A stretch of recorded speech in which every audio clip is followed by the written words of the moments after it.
Plane crashes are a laugh riot, aren't they? One minute you're complaining about the price of a tiny gin and tonic, the next you're picking bits of fuselage out of your hair on a beach that looks suspiciously like Hawaii. Decided to take this universally hilarious premise and stretch it out for 6 years. It all started here, in Season 1. The show that promised answers but mostly delivered more questions, a bit like talking to a politician or my ex-wife. It presented itself as a serious drama about survival. But it was really about a doctor who runs a lot and a bald man who really likes board games. It was a cultural phenomenon, they said. So was Pet Rocks. Let's not get ahead of ourselves. The opening scene is quite something. A bloke in a suit wakes up in a bamboo forest. He's got a cut on his side. He stumbles out onto a beach and it's pure chaos. Wreckage everywhere, people screaming. An engine is still spinning, which seems a bit unlikely, but who am I to question aeronautical engineering? I just fixed VCRs. This bloke, Jack, immediately starts playing hero. He's running around, saving people, looking very serious. It's a masterclass in looking busy while achieving very little. The show wants you to think, wow, what a brave leader.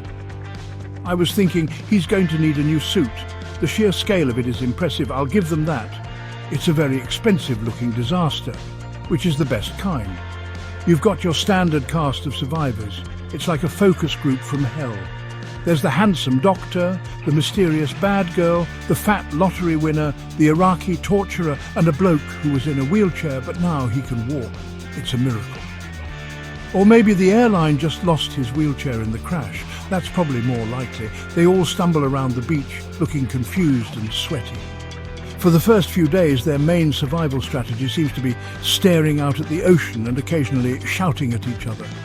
It's gripping television if you're into that sort of thing. It's like watching a very long, very dramatic episode of, but with more palm trees and the constant threat of death. The central promise is simple. How will these people survive? But the show immediately throws that out the window. It's not about survival, it's about polar bears and hatches and a smoke monster and numbers. Oh, the numbers. 4, 8, 15, 16, 23, 42. They're everywhere. It's like the world's most annoying lottery ticket. The show dangles these little mysteries in front of you like a cat toy. And we, the viewers, were the cats.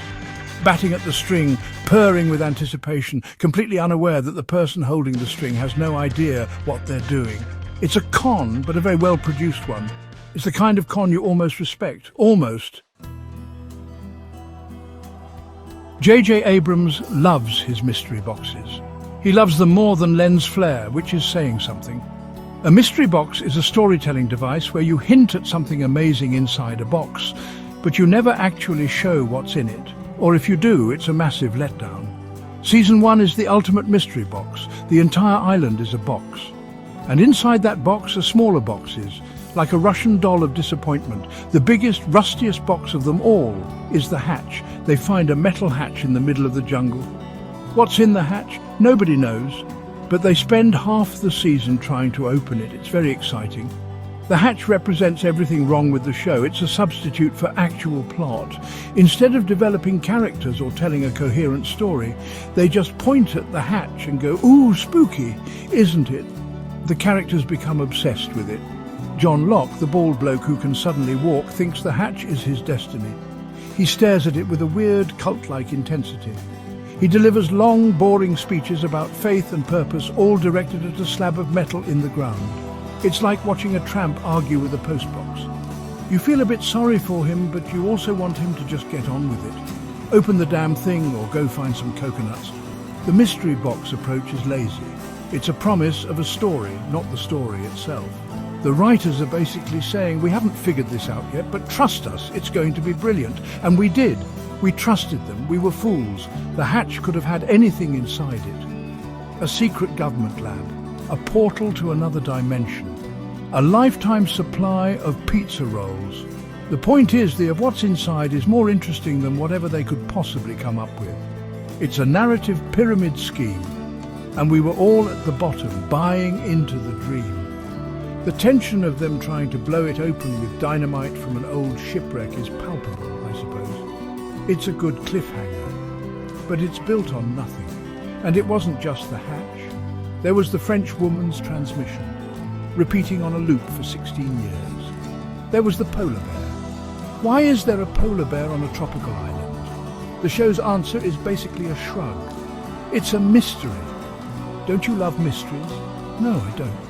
I like answers. I like stories that make sense. Treated its plot like a set of keys. It would jangle them in your face, making a lot of noise, but none of them actually unlocked anything. It was all sound and fury, signifying a bunch of writers making it up as they went along. It's a bold strategy. It didn't really pay off. Let's talk about the characters. The lifeblood of any story. They're less like real people, and more like a collection of walking, talking plot devices. Each one has a dark secret. It's very dramatic. You've got Kate, the fugitive. She's supposed to be tough and mysterious, but she mainly just runs through the jungle looking worried. Her big secret is that she blew up her dad. A perfectly reasonable response to most family arguments, I find. But the show treats it like the crime of the century. She spends the whole season pining after Jack and Sawyer, creating a love triangle so boring it makes you long for the smoke monster to come and eat them all. Then there's Sawyer. He's the bad boy. The con man with a heart of gold buried under layers of sarcasm and stubble. He gives everyone mean nicknames. It's his one character trait. He calls Hurley Lardo and Jin Mr. Miyagi. It's peak comedy, apparently. His tragic backstory is that a con man ruined his life. So he became a con man to find the original con man. It's the kind of circular logic that gives you a headache. He's meant to be the edgy anti-hero, but he mostly comes across as a petulant teenager who needs a good wash. He hoards all the supplies from the plane, like a dragon sitting on a pile of shampoo and biscuits. A very, very annoying dragon. And what about John Locke, the man of faith? Before the crash, he was a sad box salesman who was tricked by his own father into giving him a kidney. Now on the island, he's a mystical hunter who can walk again. The island chose him, you see. He spends his days carving wooden animals and telling everyone to believe in the island's magic. He's the show's spiritual core, which is a bit like making a new religion based on the ramblings of a man who just suffered severe head trauma. He's compelling. In a this man is clearly unwell sort of way, his blind faith is contrasted with Jack's cold, hard science, man of faith. It's very deep, very profound, and very, very repetitive. The rest of the cast is a mixed bag of cliches. You have Charlie, the drug-addled rock star from a one-hit wonder band. His entire personality is I miss heroin. There's Hurley, the lovable fat bloke who won the lottery with cursed numbers. He's there for comic relief, which mostly involves him saying dude. There's Saeed, the stoic Iraqi torturer who's really good with radios. And then there's Michael and Walt, the father and son duo. Michael spends the entire season screaming, "Walt!"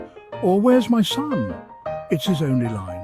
It's a wonder the smoke monster didn't get him just to shut him up. The characters aren't people, they're functions, each one designed to push a specific, mysterious button. Just when you're starting to get a handle on who's who on this godforsaken island, the show yanks you out of the story and shoves you into a flashback. Every episode focuses on one character and tells you a little bit about their miserable life before the crash. It's a novel concept, I'll grant you that, but in practice, it's like being forced to watch your mate's boring holiday slides while the house is on fire. We're on a magic island with a monster and a polar bear, but first let's spend 10 minutes watching Kate fail to rob a bank. The pacing is all over the place, it kills any momentum the island story might have built up. The flashbacks are meant to inform the characters' actions in the present, but often the connections are so tenuous they might as well not be there. In one episode, Jack is trying to save a drowning woman. We then flash back to see him failing to save his own father from alcoholism. See, it's symbolic. It's also incredibly heavy-handed. It's like the writers don't trust the audience to understand basic human emotions without spelling them out with giant glowing letters. We don't need to see Locke getting pushed out of a window to understand he feels powerless. We get it. His life was rubbish. Now, can we please get back to the hatch? Some of the backstories are just plain daft. Hurley wins the lottery with the cursed numbers, and then everyone around him starts dying in freak accidents. It's played for dark comedy, but it just feels silly. It's a supernatural curse that has nothing to do with the island's supernatural goings-on. Or does it? Who knows? The show certainly doesn't. Then there's the Korean couple, Sun and Jin. On the island, Jin is a jealous, controlling brute. But in the flashbacks, we learn he's only like that because he's working for Son's gangster father. So he's not a monster, he's just misunderstood. It's a cheap way to create conflict and then resolve it without any real character development. The whole flashback structure becomes a crutch. It's an easy way to pad out the runtime and create the illusion of depth. By the end of the season, you've seen so many flashbacks that you start to get confused. Wait, is this before or after the crash? Is this the flashback where Charlie disappoints his brother, or the one where he disappoints his band? They all blend into a grey mush of pre-crash misery. The only good thing about them is that they occasionally feature characters who are already dead on the island, which is a nice surprise. Like seeing an old friend, an old doomed friend who was probably killed by a smoke fart. For a show about survival, the survivors are remarkably bad at it. Their decision-making skills range from questionable to downright suicidal. For the first few weeks, a large group of them decides to live on the beach right next to the giant flaming wreckage. A sensible person might think, perhaps we should move inland, away from the potential explosions and the open coast. But no, they build flimsy shelters out of driftwood and aeroplane seats. It's like a homeless encampment designed by idiots. Meanwhile, another group moves to some caves. This seems like a much better idea. Fresh water, shelter from the elements. But it's treated as a major philosophical divide. Beach camp versus cave camp. It's the dumbest schism in human history. The characters' priorities are all wrong. They spend an inordinate amount of time arguing about who should be leader and very little time figuring out how to, not die. Jack the Doctor is the de facto leader. His main leadership strategy is to run into the jungle every time he hears a noise. Someone's in trouble, Jack will run to them. A weird sound, Jack will run towards it. It's a miracle he doesn't trip over a root and break his neck in the first 10 minutes. He's a man of action, but not a man of thought. He'd rather perform emergency surgery with a bamboo stick than sit down and formulate a long-term plan for food and water security. The island itself seems to operate on its own brand of dream logic. A man in a wheelchair can walk. A wild boar can be hunted with a knife, but a polar bear requires a gun. A 16-year-old radio message can be picked up clear as day, but you can't get a signal out. The geography is also a mess. The characters are constantly running from one side of the island to the other, a journey that seems to take anywhere from 10 minutes to 3 days, depending on the needs of the plot. It's a magical, elastic island. You need to get to the dark territory for a dramatic confrontation. It's just over that hill. You need to make a journey feel arduous. Now it's a week-long trek through impenetrable jungle. And let's not forget the smaller moments of sheer stupidity. In one episode, 2 characters get buried alive in a cave-in. How do they get rescued? Hurley uses dynamite to clear a rockfall in a structurally unstable cave with 2 people trapped inside. It's the sort of plan that Wile E. Coyote would reject as being too risky. But in the world of Lost, it works perfectly. No one is hurt. Everyone cheers. It's a triumph of idiocy over common sense. This happens again and again. The characters survive not because they are smart or resourceful, but because the script says they have to. It's not survival, it's plot armor. Every deserted island needs a monster. Had Long John Silver, had the Beast, has a smoke monster. That's right. The big terrifying threat on the island is a cloud of black smoke that makes a weird mechanical clanking noise. When we first see it, it's just some rustling trees and a scary sound effect. The pilot gets sucked out of the cockpit and turned into pulp. It's very mysterious. For most of the season, we don't see the monster at all. We just hear it. It sounds like a taximeter mixed with a dot matrix printer. It's the sound of pure administrative terror. The characters call it the monster. They run from it. They're terrified of it. But what is it? A security system, a ghost, a weather phenomenon with an attitude problem? The show gives us no answers, of course. That would be too easy. Instead, we get vague clues. Rousseau, the crazy French woman, says it's a security system for the island. Locke has a close encounter with it and seems to think it's beautiful. He says he's looked into the eye of the island. The monster showed him a bright light. It sounds less like a terrifying beast and more like a cheap disco. I bet it smells of ozone and regret. The crudeness of the concept is almost charming. It's so silly, so utterly bonkers that you can't help but be a little impressed. A smoke monster. Someone pitched that in a writer's room and everyone else said, yes, brilliant, let's go with that. It's the kind of idea you'd come up with after 3 days of no sleep and a bottle of cheap whiskey. The monster is a perfect metaphor for the show's writing. It's big, loud and full of hot air. It makes a lot of noise and looks intimidating, but when you get right down to it, there's nothing really there. It's just smoke and mirrors, or in this case, just smoke. When they finally give us a proper look at the thing, it's a CGI cloud, a big, black, angry cloud. It zips through the jungle, pulling trees out of the ground. It's supposed to be scary, but it looks a bit naff, like something from a 90s video game. It's a testament to the sound design that the monster is even remotely frightening. The clicking and whirring are genuinely unsettling, but the visual is a letdown. It's hard to be scared of something that looks like it could be defeated with a large vacuum cleaner. Still, a fart cloud that murders people is a bold choice for your main antagonist. You've got to give them points for originality. As if a smoke monster and a polar bear weren't enough, there's another threat on the island. The others. Who are the others? Well, they're others. They're not part of the main group of survivors. They're mysterious. They're dangerous. And they're very, very vague. For most of the season, they're just a whisper, a threat in the dark. Rousseau warns the survivors about them. She says they whisper in the jungle. It's all very spooky. The first time we meet one is when he kidnaps Claire, the pregnant Australian girl. His name is Ethan. He's not on the plane's manifest. Dun dun dun. The others are another classic mystery. They are a blank canvas onto which the audience can project their fears. Are they scientists? A native tribe? The original inhabitants of the island? The show teases all these possibilities without committing to any of them. Ethan is a good villain for a few episodes. He's creepy, unnervingly calm and surprisingly strong. He hangs Charlie from a tree and threatens to kill one survivor a day unless they give Claire back. It's a genuine threat. But then he gets caught and shot by Charlie and we're back to square one. We've learned nothing about who he was or what he wanted. It was just a diversion. The entire mythology of the show is built on this kind of vagueness. It's what I call storytelling by ellipsis. The writers just trail off and let you fill in the blanks. Take Rousseau, the French woman. She's been on the island for 16 years. Her science team all got a sickness. Then the others came. She gives Saeed bits and pieces of her story, but it's all fragmented and contradictory. She's a great source of exposition, but none of it makes any sense.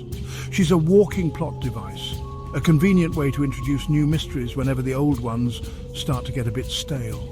She's also completely mad, which is a handy excuse for any plot holes she creates. This extends to the island itself. It has rules, it has a purpose, it heals people.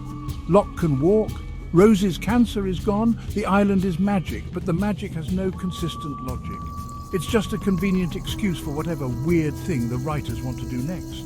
Why can't pregnant women give birth on the island? Because the island doesn't like it. Why are there ghosts? Because the island is spooky. It's a circular argument. The island is mysterious because it's a mysterious island. It's not deep. It's just lazy. It's a magic show where the magician keeps telling you how amazing the trick is going to be, but he never actually performs it. Amidst all the mystery and magic, there's one storyline that feels refreshingly simple. A group of survivors decides to build a raft and sail for help. It's a practical, logical plan. It's the most sensible thing anyone does all season. Michael, the bloke who's always shouting for his son, is the driving force behind it. He wants to get his son, Walt, off the island. It's a clear, relatable motivation. For a few episodes, it becomes a show about engineering. They have to figure out how to build a seaworthy vessel using only wreckage and bamboo. It's like a very high-stakes episode of the Raft storyline brings out the best in some of the characters. It gives them a purpose beyond just reacting to the island's weirdness. Sawyer, the resident arsehole, cons his way onto the raft. Jin, the formerly controlling husband, helps build it and earns his place. It creates real, tangible conflict. Who gets to go on the raft? There are only 4 spots. This leads to arguments, alliances and betrayals. It's good, old-fashioned human drama. You almost forget about the smoke monster and the cursed numbers. For a little while, it feels like a proper survival story again. It's a nice change of pace. Of course, this is, so it can't be that simple. The raft gets built, It's a magnificent ramshackle thing. Michael, Sawyer, Gin and Walt set sail. There's a genuinely moving farewell scene on the beach. You actually feel a glimmer of hope. Maybe they'll make it. Maybe they'll get rescued. Maybe this story is actually going somewhere. But then, in the middle of the night, they encounter a small fishing boat. The others! They demand the boy, Walt. They shoot Sawyer, blow up the raft and kidnap Walt. Michael and Sawyer are left clinging to the wreckage. Gin is missing. It's a gut punch of a cliffhanger. This is what does best. It builds you up just to tear you down. The raft, the one symbol of hope and agency in a season full of confusion, is utterly destroyed. The characters' efforts were for nothing. It's a bleak, cynical ending to that particular plotline.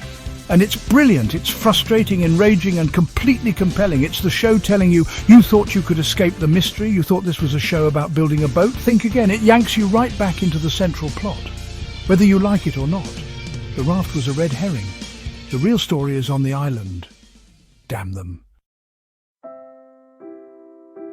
So, after 25 episodes of smoke monsters, polar bears, cursed numbers and endless running, what have we learned? Not much. The hatch is still closed. The others are still a mystery. We still don't know what the island is. Season 1 of is a masterclass in narrative frustration. It's a shaggy dog story of epic proportions. It's a puzzle with half the pieces missing and no picture on the box. It's full of plot holes, questionable logic and characters who make you want to tear your hair out. It's a mess. A big, expensive, beautifully shot mess. The show is manipulative. It uses cheap tricks to keep you watching. The constant cliffhangers, the slow drip feed of information, the promise of answers that never quite arrive. It's like a toxic relationship. You know it's bad for you. You know it's going to end in tears, but you just can't quit it. The writers are dangling a carrot on a stick, and we're the donkey chasing it through the jungle. It's a cynical way to make television, but by God it works. The sheer audacity of it is something to behold. They threw everything at the wall and somehow most of it stuck. At least for a while. And yet, I kept watching. We all did. Why? Is it because we're all idiots? Possibly. But there's something else going on. For all its flaws, Season 1 is weirdly compelling. The core premise is just that good. A group of strangers forced to coexist after a disaster, their past lives wiped away. It's a potent fantasy. The mysteries, as annoying as they are undeniably intriguing. You want to know what's in the hatch. You want to know what the monster is. The show taps into a fundamental human desire for answers, for meaning in the chaos. It's a cheap trick, but a very effective one. So, is Season 1 good television? I don't know. It's certainly entertaining television. It's a car crash of a show in more ways than one. You can't look away.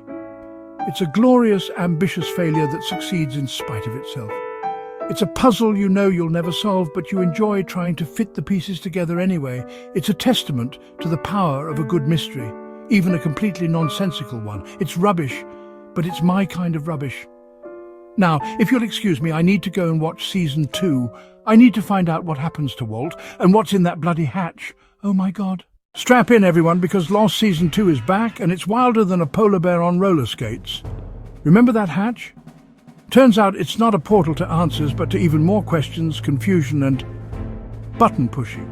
Yes, an entire season built around a button that must be pressed every 108 minutes.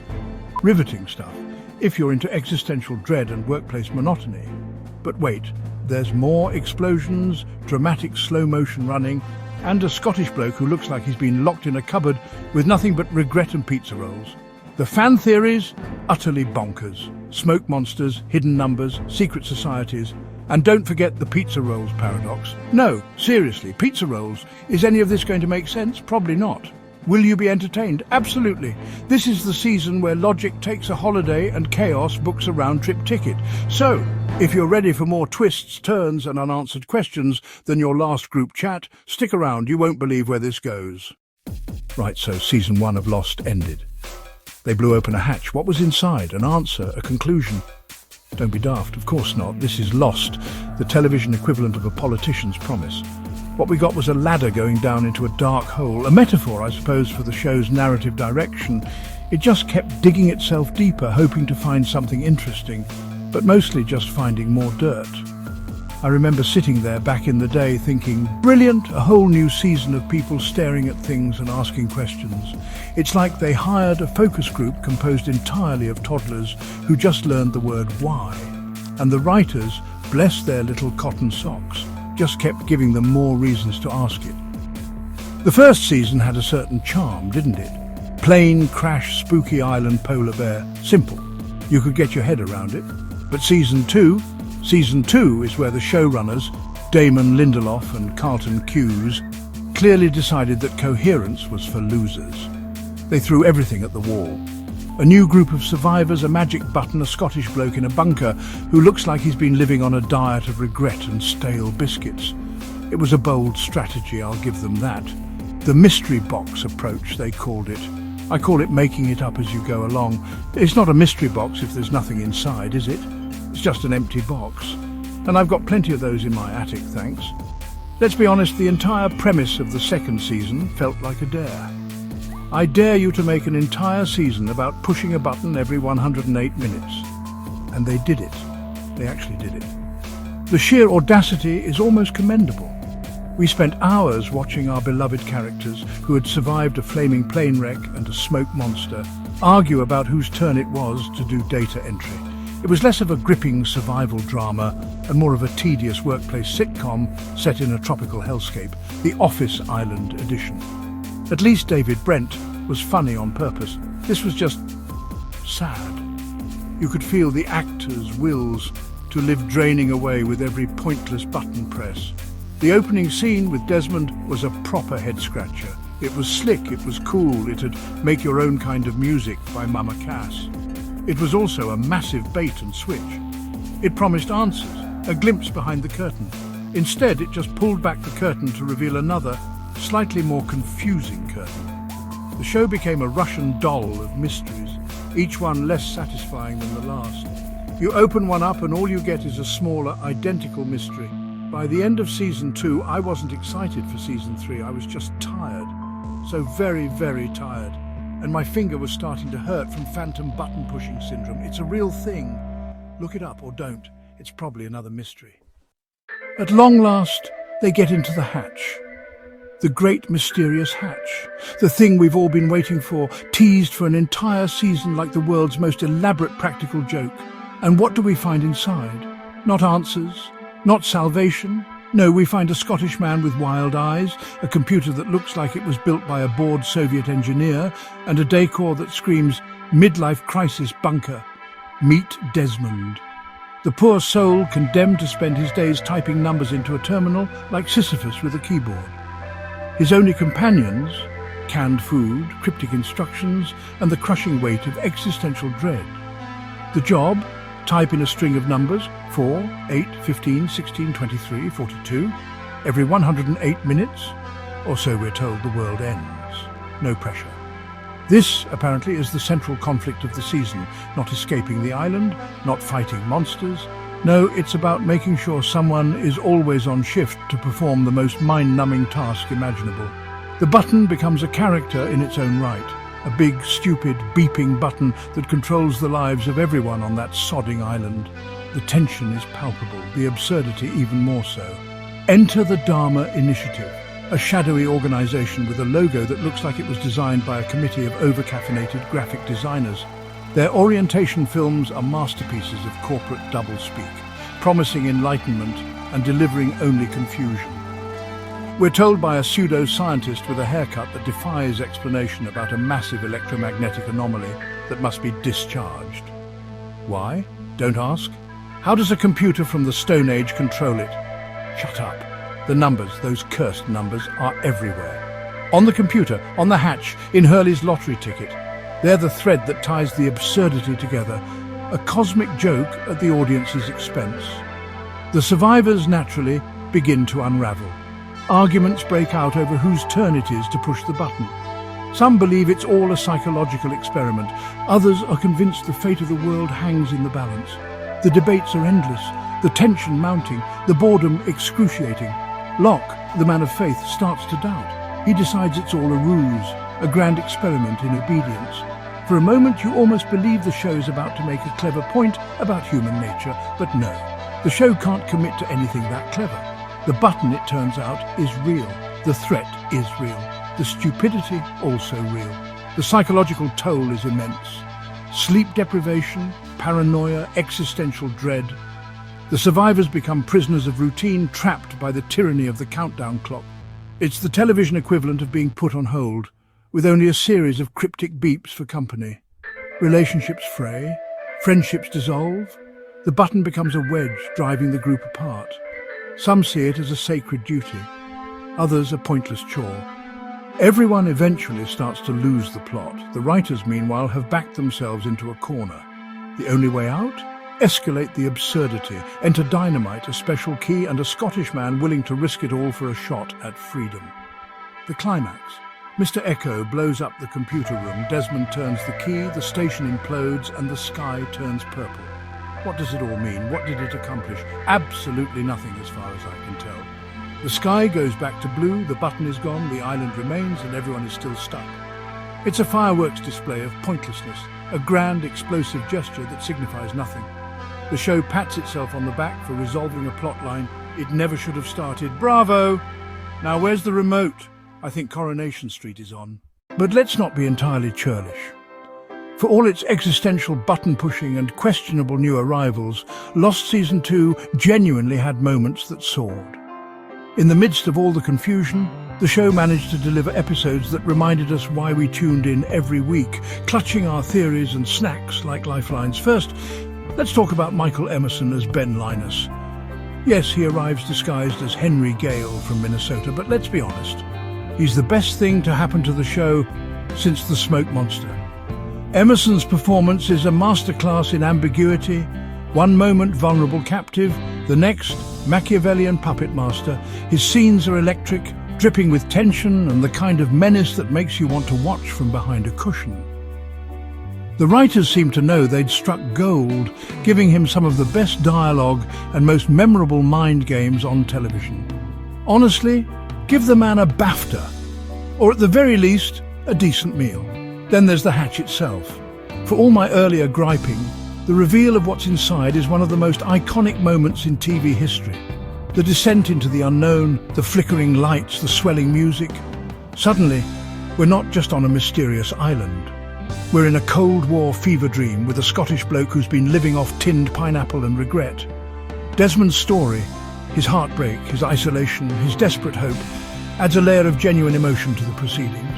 His chemistry with the rest of the cast, especially during the jaw-dropping season finale, is magnetic. And let's not forget the emotional stakes. Season 2 doubled down on character development, giving us flashbacks that actually mattered. We saw the survivors fracture and forge new alliances, wrestling with guilt, faith, and the kind of moral dilemmas you'd expect from a Philosophy 101 course with a body count. There were scenes that punched you right in the feels. Hurley's grief, Locke's crisis of faith, Echo's search for redemption. Even the infamous button, for all its absurdity, became a symbol of hope, futility, and the relentless march of time. Not bad for a glorified alarm clock, and credit where it's due, the show took creative risks. It wasn't afraid to blow up the status quo, literally. The implosion of the hatch, the introduction of the others, the slow burn suspense of, is the world actually going to end? These weren't safe choices. They were bold, sometimes baffling, but always compelling. The writers swung for the fences, and sometimes they actually hit. So yes, despite the plot holes, the endless mysteries, and the parade of increasingly confused-looking actors, Season 2 delivered suspense, character growth, and moments that have become television legend. For every groan, there was a gasp. For every pointless subplot, a scene that made you care. Lost, at its best, was never about answers. It was about the thrill of not knowing, the rush of possibility. But before we get too sentimental, let's remember, for every high there's an Ana Lucia. Let's get back to the parade of unwanted new friends. As if the button wasn't tedious enough, Season 2 decided to introduce us to a whole new cast of characters. The tailies, the other survivors from the back of the plane. You'd think this would be exciting. More people, more stories, more dynamics. Instead, we got Ana Lucia, Libby, and Mr. Echo, a trio of charisma vacuums who wandered onto the screen and immediately started making everything worse. Anna Lucia, in particular, was a triumph of unlikability. She was angry, she was paranoid, and she shot Shannon for no good reason. The writers clearly wanted her to be a complex anti-hero. What they created was a walking, talking migraine. Let's break it down. Ana Lucia Cortez was a former police officer with a tragic backstory that was supposed to make us sympathize with her. It didn't. It just made her seem even more unstable. Her leadership style consisted of pointing a gun at people and shouting. She was meant to be a foil for Jack, a different kind of leader. But while Jack was a flawed but ultimately heroic figure, Ana Lucia was just a bully. Her death, accidentally shot by Michael, was one of the season's few genuinely satisfying moments. Not because it was dramatic, but because it meant we didn't have to listen to her anymore. Good riddance. Then there was Mr. Echo, the strong, silent, stick-wielding Nigerian priest turned drug lord. Or was it drug lord turned priest? I can't remember. His character was a jumble of cliches. The man of faith to rival Locks, the noble savage trope, but with added Jesus.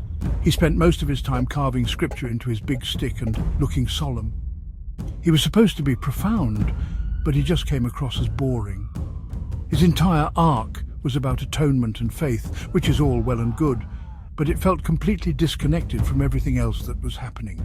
He was a character from a different, far more pretentious show who had wandered onto the set by mistake. And Libby. Poor, sweet Libby, who was she? What was her story? She claimed to be a clinical psychologist. She had a brief, underdeveloped romance with Hurley, and then she was shot, just like that. The show dangled the mystery of her past in front of us. She was in the same mental institution as Hurley. She gave Desmond his boat, and then snatched it away. It was a cheap trick, a way to create artificial intrigue without any payoff. Her death wasn't tragic, it was just annoying. It was the show once again promising a mystery and delivering a shrug. The tailies weren't characters, they were plot devices, and disposable ones at that. Oh, the flashbacks. In Season 1, they were a clever narrative tool. They fleshed out the characters, gave us context for their actions on the island. They showed us who these people were before the crash. In Season 2, they became a contractual obligation, a way to pad out the runtime. Each episode had to have a flashback, whether it needed one or not, and my word, did they get tedious? We were treated to riveting tales like the time Jack was sad about his divorce and the time Kate was on the run again. It was like watching someone's boring holiday photos, but with more crying.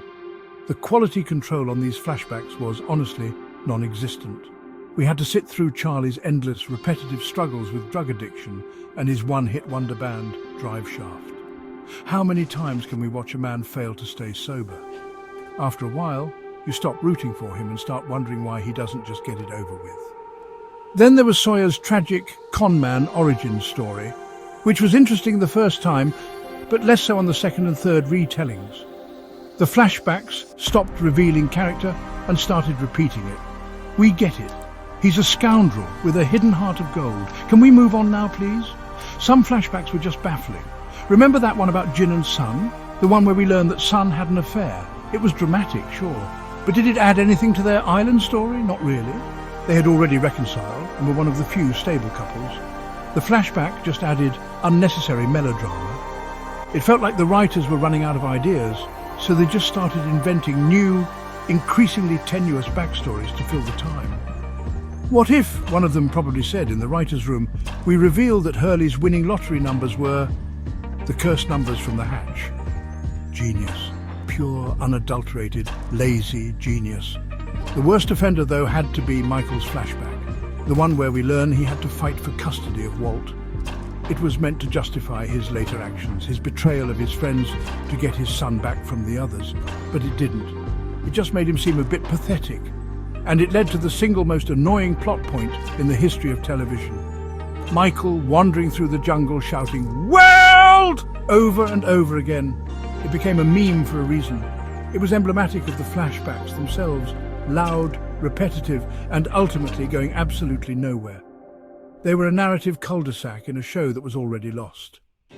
So, after 23 episodes of button-pushing, tedious flashbacks and unlikable new people, we finally arrive at the season finale. Live together, die alone. A two-part epic that promised to tie everything together. It did not. Instead, it just threw more mysteries onto the ever-growing pile. The episode was a whirlwind of nonsense. Michael leads Jack, Kate, Sawyer and Hurley into a trap. Desmond's boat turns up. The others, led by a man who looks like a mild-mannered accountant, capture our heroes. And of course the hatch implodes, turning the sky purple. It was all sound and fury, signifying nothing. The big reveal of the others was a masterclass in anticlimax. Throughout the season, they had been built up as these terrifying, almost supernatural figures. Whispering in the jungle, living in squalor, wearing fake beards. So who were they really? A bunch of book club members living in nice houses with modern conveniences. It was a classic Lost misdirect, the kind that makes you feel a bit silly for ever being invested in the first place. Their leader, Ben Linus, was certainly creepy, but the threat level plummeted the moment we realised they weren't savage island dwellers, but just a weird suburban cult. The cliffhanger was the show's bread and butter, and this finale had them in spades. Jack, Kate and Sawyer are captured. Michael is given a boat and sails off into the sunset with Walt, never to be trusted again. And then the final scene. Penny Widmore, Desmond's long-lost love, is contacted by some scientists in a polar research station. They've detected an electromagnetic anomaly. It was Desmond turning the key. The implication: the island isn't so isolated after all. It was a cool moment, I suppose, but it was just another question. Another thread left dangling. Another promise of answers to be delivered next season. Maybe. Looking back, Season 2 was where the rot set in. It was bloated, self-indulgent, and far too pleased with its own cleverness. It took the tight, character-driven premise of the first season and stretched it until it broke. It prioritized mystery over meaning, twists over character development, and cliffhangers over conclusions. It was a season built on a foundation of stalling tactics, from the button to the flashbacks. It was a 24-hour-long Shaggy Dog story that ended with the show winking at the camera and saying, "Tune in next year to find out what any of this meant." And like fools, we did. We always did. And so here we are. The end of Season 2. If watching Lost was like waiting for pizza rolls to cook, then Season 2 was the ultimate gamble. You stand there, peering through the oven door, hoping for perfection. Sometimes you get one that's molten lava inside, ready to incinerate your tongue. Sometimes it's still frozen in the middle, as cold and unsatisfying as another unanswered question about the numbers.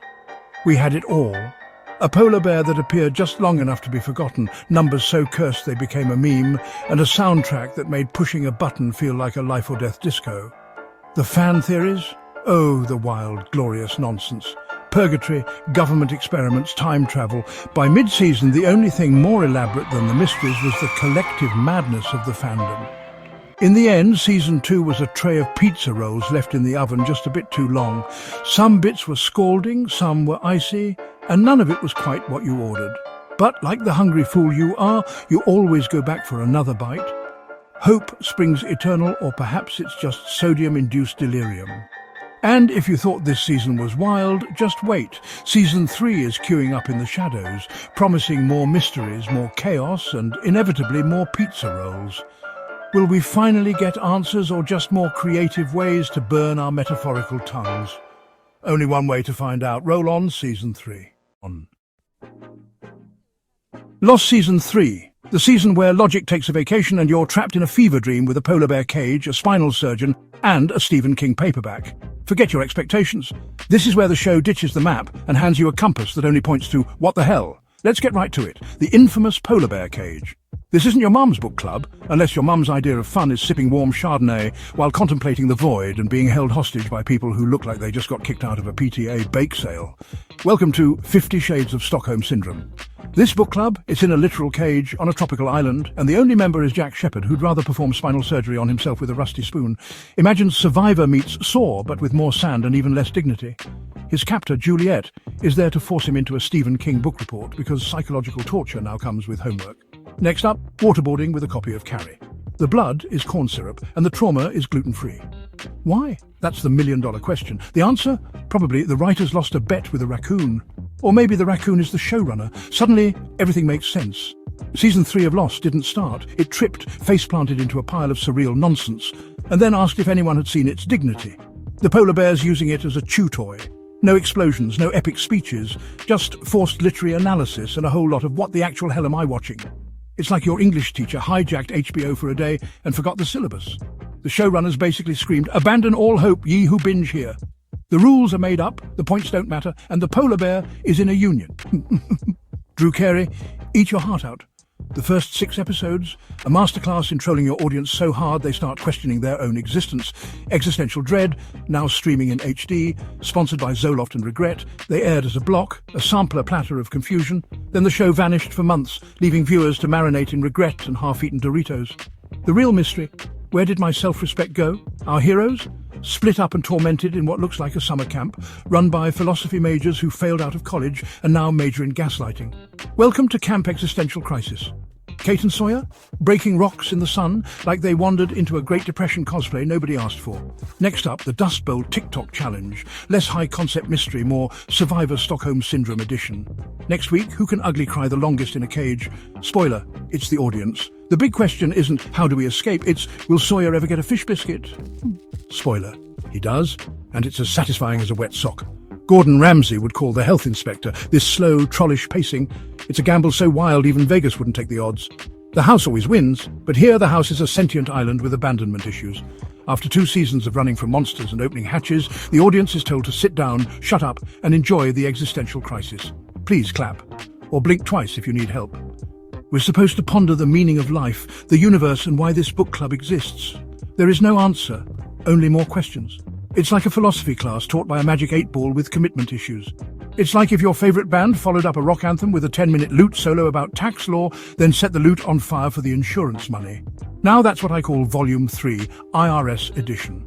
Unsurprisingly, a lot of people noped out. Some are still wandering the jungle looking for a plot. If found, please return to ABC. Reward, 1 fish biscuit. People wanted action, mystery and smoke monsters, not a TED talk on the ethics of kidnapping and breakfast food. Today's topic, is your captor gluten-free? Instead, we got psychological torture and a slow burn mystery about why the others shop at Target and dress like they're in a cult-themed Gap ad. Now 30% off all existential dread. But buried in all this madness were the seeds of the show's real philosophy. Or maybe it was just crabgrass. Who can say? Gardening tips with J.J. Abrams? Water with tears of confusion. The island isn't just a place. It's a psychological escape room with no exit, no clues, and the Wi-Fi password is good luck. It's case-sensitive and changes every episode. The others, not just villains, they're regular people with weird hobbies, questionable fashion and breakfast routines that would make a cult leader blush. Welcome to the 7 a.m. Kidnapping Club, bagels optional. Pancakes, marital drama and the occasional kidnapping, just like your family but with more jungle and fewer restraining orders. Pass the syrup and the chloroform. Except their arguments involve time-travelling donkey wheels because at this point, why not throw in a sentient toaster? Next week, the blender unionizes. This blend of the painfully ordinary and the completely bonkers. That's Lost's secret sauce, and season 3 is where they dump the whole bottle on your head, then set the kitchen on fire. Chef's kiss, arsonist's delight. It's confusing, it's maddening, and it's exactly what they wanted. Welcome to the polar bear cage, folks. Abandon hope, bring snacks, and maybe a magic 8-ball. You'll need all 3. Before we delve deeper into the narrative labyrinth let us take a brief but necessary detour into the peculiar world of the human mind.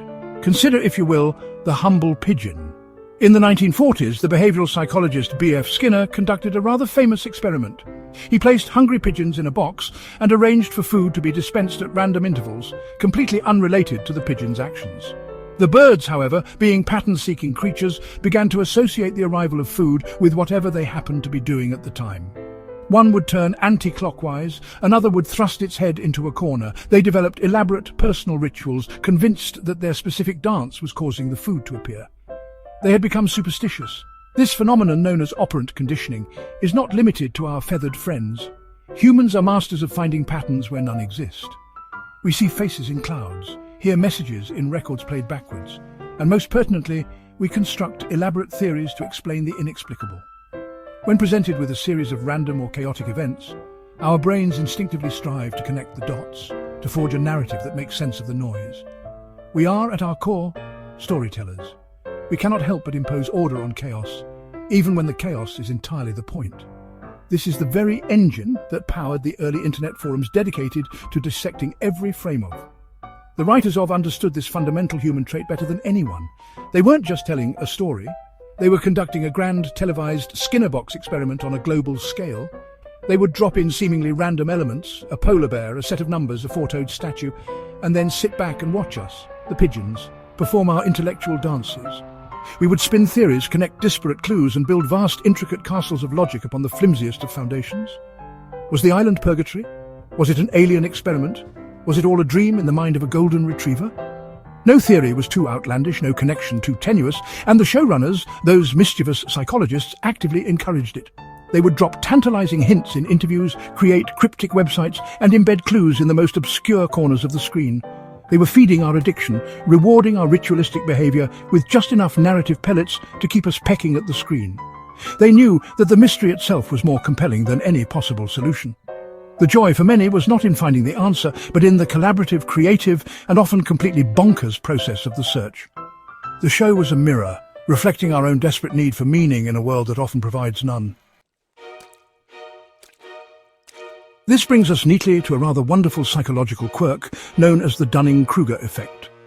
In essence, it is a cognitive bias whereby people with low ability at a task overestimate their ability. Put more simply, it's the phenomenon of being too incompetent to recognize your own incompetence. The chap at the pub who, after 3 pints, is convinced he could manage the England football team better than the professionals. The amateur chef who believes their burnt-to-a-crisp shepherd's pie is a culinary masterpiece. It is the mountain of blissful ignorance upon which confidence is often built. And, I would argue, it was the defining psychological state of the average viewer in 2007. We all thought we had it figured out. Armed with a dial-up connection and a head full of half-remembered plot points, we would march onto internet message boards with the unshakable confidence of a Nobel laureate. We were experts. We had connected the numbers to the Valenzetti equation. We knew the true identity of Jacob. And we were absolutely certain that the island was a metaphor for post-9/11 American paranoia. We had constructed such elaborate, internally consistent theories that we couldn't possibly be wrong. The evidence was all there, provided you squinted a bit and ignored all the bits that didn't fit. We were standing proudly atop Mount Stupid, waving a flag of our own brilliant deductions. The beauty of, and Season 3 in particular, was how it systematically dismantled this confidence.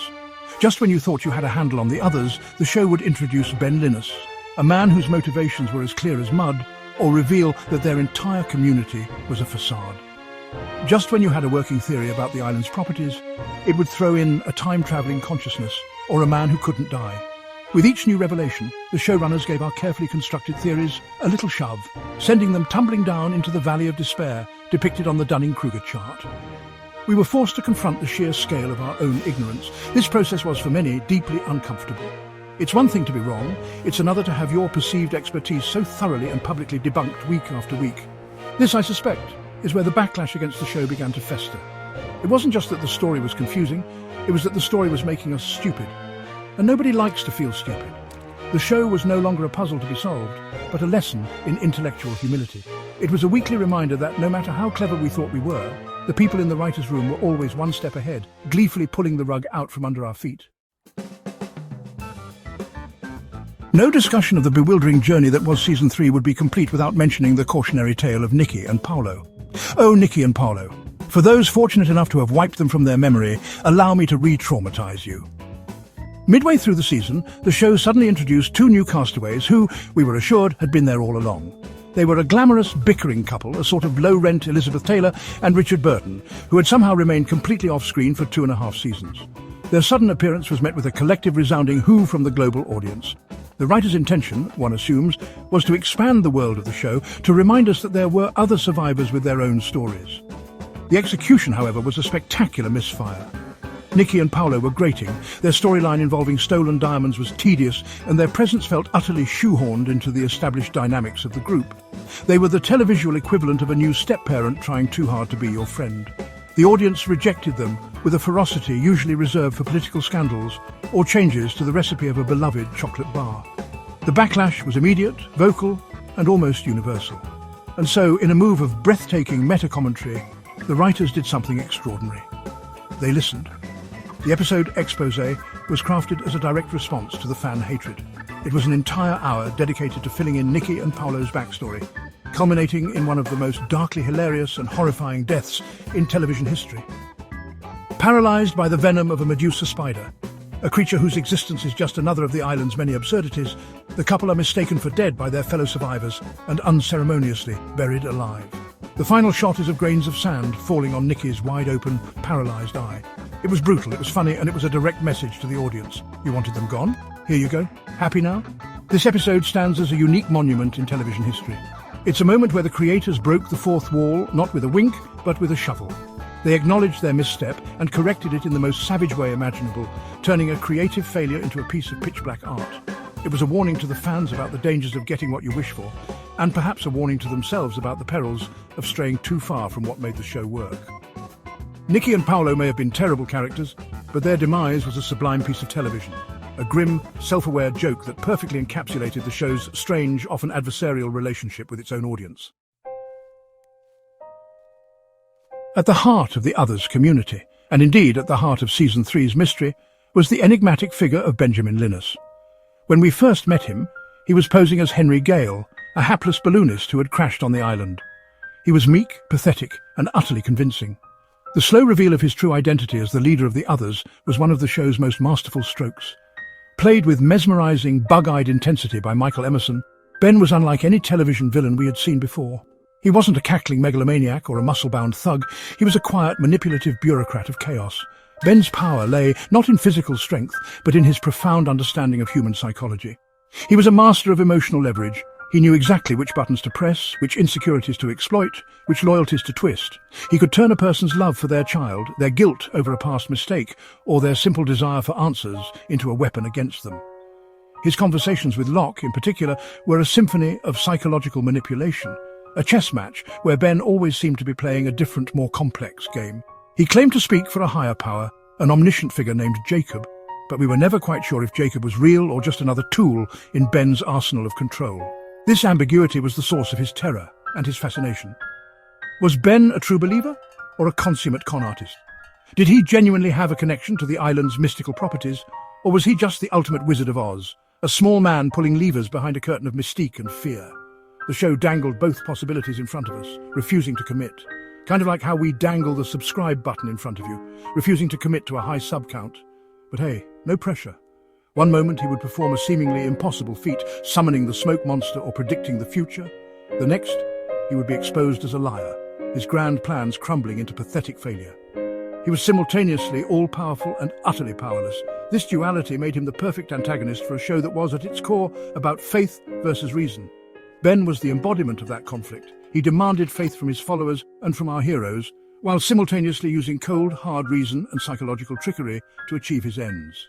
He was a walking paradox, a man who could order an entire community to be gassed to death and then weep over the memory of his childhood pet rabbit. In creating Ben Linus, the writers gave the show's abstract philosophical debates a human face, a creepy, compelling, and utterly untrustworthy human face. John Locke, the tragic hero of the island, once spoke of a magic box.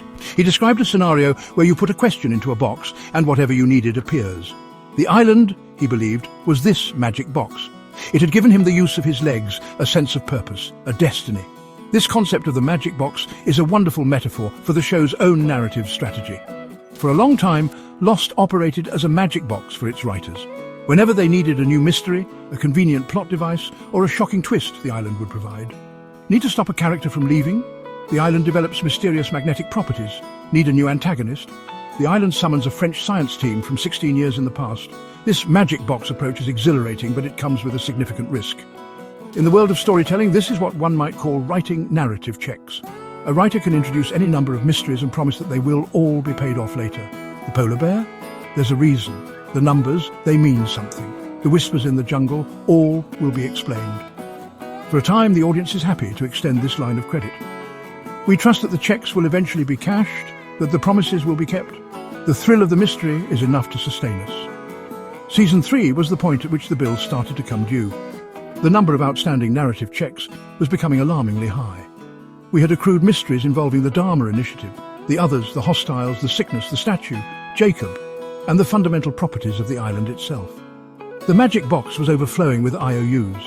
The audience, once patient, began to grow restless. The suspicion began to creep in that perhaps the writers didn't have a plan after all. Perhaps they were just making it up as they went along, throwing random elements into the box and hoping for the best. This is the fundamental tension of a high-concept mystery show. The writers must maintain the illusion that they are meticulous architects with a grand blueprint, while simultaneously retaining the flexibility to be creative gardeners, allowing the story to grow in unexpected directions. In Season 3, the balance began to tip. The architecture started to look a little shaky, and the garden was becoming overgrown with narrative weeds. The magic box was still producing wonders, but we were beginning to worry that it might be empty inside. The show was writing checks that, some feared, its story could never hope to cash. Among the many strange events of Season 3, the arrival of Naomi Dorrit stands out. She didn't wash ashore or emerge from a mysterious hatch. No, she fell out of the sky. Desmond, gifted with flashes of the future, has a vision of Charlie Pace dying. In his frantic attempts to prevent this, he and Charlie, along with Hurley and Jin, stumble upon a crashing helicopter. Inside, they find Naomi, a sharp, resourceful woman with a satellite phone and a story that doesn't quite add up. Her appearance was a jolt of electricity to the system, a sudden, tangible link to the outside world that the castaways had been seeking for so long. Naomi represented a new kind of hope, but also a new kind of mystery. She claimed to have been sent by Penelope Widmore, Desmond's long-lost love, to find him. This was the story our heroes and we, the audience, desperately wanted to believe. It was a clean, romantic and satisfying explanation, a rescue mission. Finally, away off this godforsaken rock, the satellite phone she carried became the ultimate symbol of this hope, a direct line to salvation. The latter half of the season became a frantic race to make contact with her supposed rescuers. However, this is lost, and nothing is ever that simple. Cracks began to appear in Naomi's story. Ben, the master manipulator, insisted that she was not who she said she was, that her arrival was the beginning of a far more dangerous chapter for everyone on the island. The castaways were split. Should they trust the word of a proven liar like Ben, or the promise of a mysterious stranger who literally fell from the sky?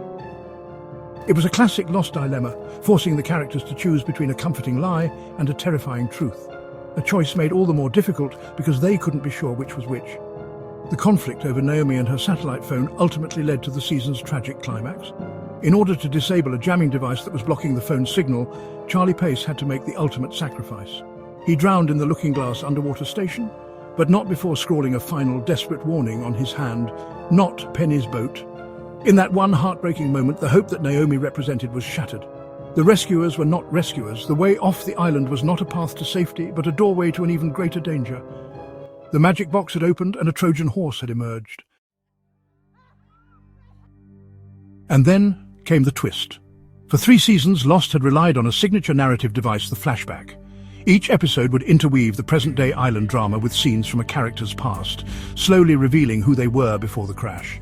It was a clever, effective structure that gave the show its depth and emotional resonance. We'd grown accustomed to it. It was the rhythm of the show. And then, in the final moments of the Season 3 finale, Through the Looking Glass, the showrunners ripped up their own rulebook in the most audacious way imaginable.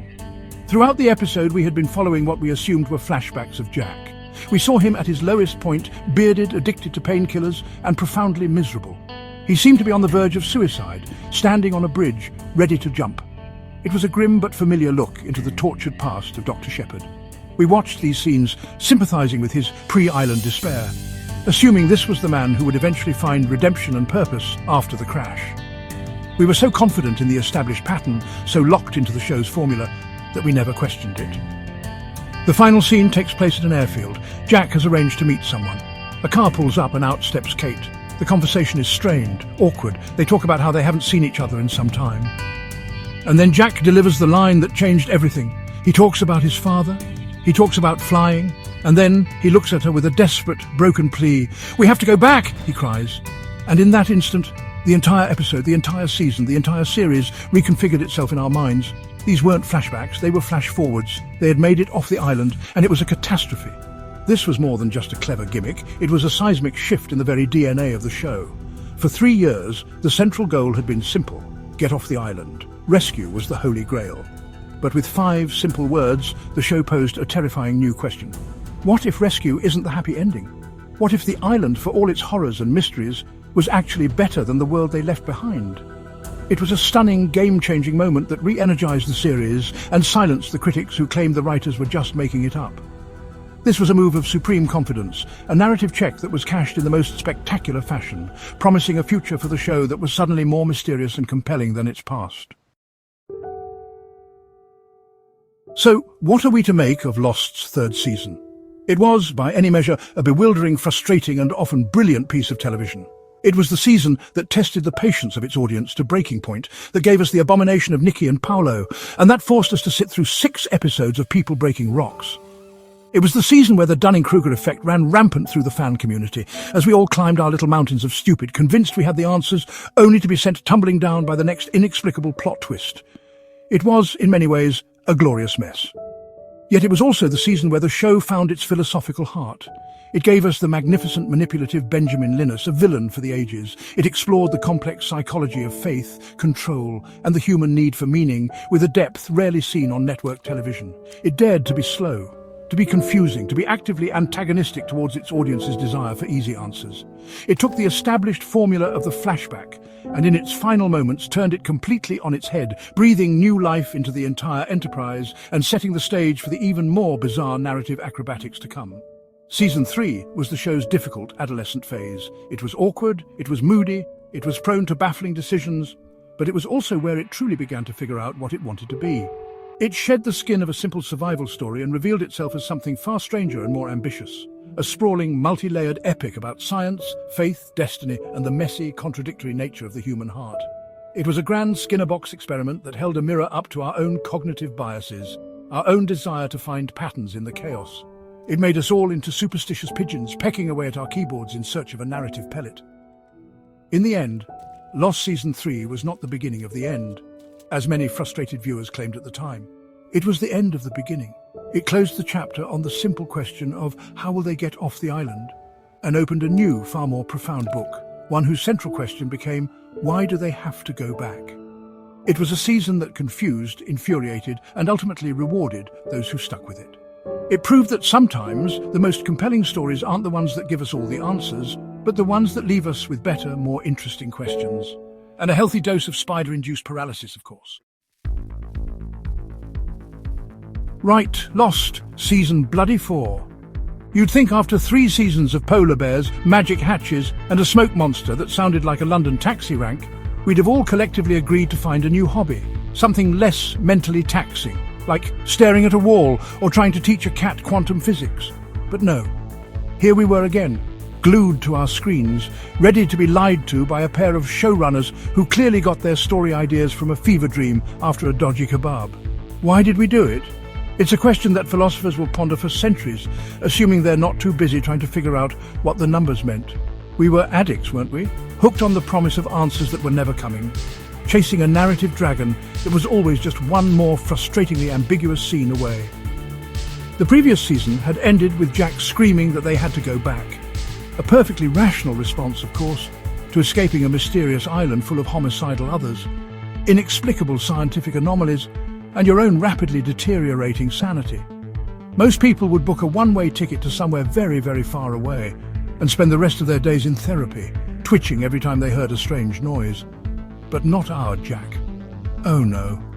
Our heroic, perpetually frowning doctor wanted to return to the heart of the madness. This set the tone for the entire season, a collection of characters making decisions so monumentally stupid that you started to wonder if the island's main export was a potent brain cell-destroying gas.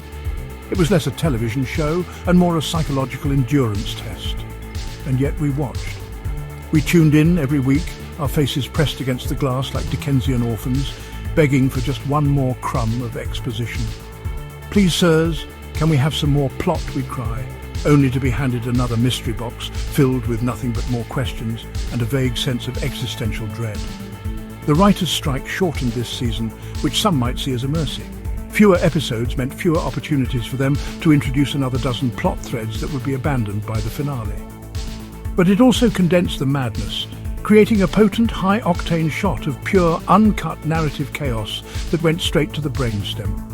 It was a beautiful, infuriating mess. The sheer audacity of it all was, I suppose, part of the appeal. Most shows try to maintain a semblance of internal logic. They build a world with rules and, for the most part, stick to them. Lost, on the other hand, treated its own canon with the reverence a toddler gives a sandcastle. Rules were made to be broken, rewritten or ignored entirely, often within the same episode. It was a televised middle finger to audience expectations. You wanted answers? Tough. Here's a man who can't die, a psychic who talks to ghosts, and a freighter full of heavily armed mercenaries who are about as trustworthy as a politician's promise. Now sit down, shut up, and enjoy the ride. And we did. God help us, we did. The big gimmick for Season 4 was the flash forward. Instead of seeing what our beloved castaways were doing before they crashed, we were now treated to glimpses of their miserable lives after they got off the island. A stroke of genius, you might say. A clever way to refresh the formula. Or, if you're not a complete moron, a transparently manipulative trick designed to create a new set of mysteries just as the old ones were getting stale. Suddenly the question wasn't, will they get rescued? But why are they all so bloody miserable after they've been rescued? It was like escaping prison only to find out your prize was a lifetime subscription to misery and a beer that would make a hermit crab jealous. Look at the Oceanic Six, as they were tragically branded. Jack, a pill-popping, booze-swilling wreck. Kate on trial and looking like she'd rather be back on the island dodging smoke monsters. Hurley locked up in a mental asylum, chatting with the ghost of Charlie. Sun, a grieving widow turned corporate badass. And Saeed? Well, we'll get to Saeed's new career path later. The point is, their post-island lives were an absolute train wreck. It completely reframed the narrative. We were no longer rooting for their escape, we were watching a slow-motion tragedy, knowing that their salvation was just the beginning of a whole new flavour of hell. It was bleak, it was depressing, and it was utterly captivating. The structure itself was a masterclass in viewer torment. An episode would spend 40 minutes on the island with characters running through the jungle, shouting at each other about who to trust this week. Then, just as you were about to lose the will to live, it would flash forward to Jack in his apartment, looking like he'd just been told his puppy had been cancelled. These glimpses of the future were doled out like state secrets, each one raising more questions than it answered. Who else got off the island? Who is Jeremy Bentham? Why does everyone have to lie about what happened? It was a relentless assault on the senses, a narrative shell game where the pea was never under any of the cups. Of course, this narrative sleight of hand was also what made it brilliant. It took the pressure off answering the big island mysteries. What is the statue? What are the whispers? By distracting us with a shiny new set of puzzles. It was the television equivalent of a magician saying, "Look at this lovely assistant," while I saw this plot in half. We were so busy trying to piece together the flash-forward timeline that we almost forgot to be angry about the fact that we still didn't know why there was a four-toed statue in the middle of the Pacific. It was a con, but it was a bloody good one, executed with the kind of smug confidence that you can't help but admire. Just when you thought the island's population of morally grey characters had reached its quota, along came the freighter folk. Billed as the cavalry, they arrived via helicopter, promising rescue and a one-way ticket back to civilization. Led by a team of scientists, a term used so loosely it might as well have included anyone who'd ever successfully operated a toaster, they were meant to be the saviours. Daniel Faraday, the twitchy physicist with a memory like a leaky bucket.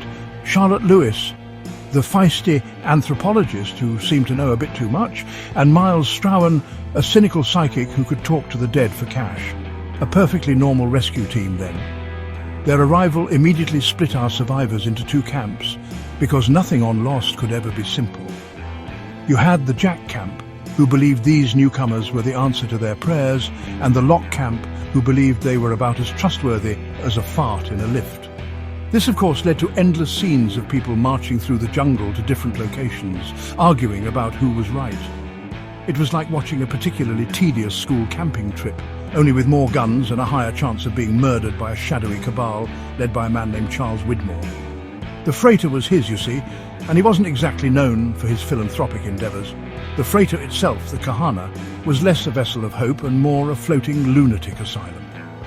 On board we had a captain who was losing his mind, a crew on the verge of mutiny due to cabin fever, and a communications officer who was secretly working for Ben Linus.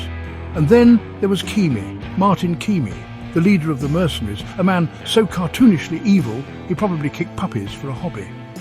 He arrived on the island with a squadron of heavily armed goons, ready to murder everyone in sight to get to Ben. Their mission wasn't rescue, it was a hostile takeover, turning the island into a war zone. This whole storyline was a perfect microcosm of Lost's chaotic beauty. It introduced a raft of new characters, each with their own murky backstory and questionable allegiances, further muddying the already opaque plot. It gave us some genuinely thrilling action sequences and some of the season's most heartbreaking moments, namely the death of Alex Rousseau at the hands of Cheques. It was loud, violent, and completely over the top, but it also propelled the story forward at a breakneck pace. The freighter folk weren't rescuers. They were catalysts, sent to pour petrol on an already raging fire, and it was spectacular to watch it all burn. Now, let's talk about Saeed Jarrah, our noble, resourceful Iraqi communications officer.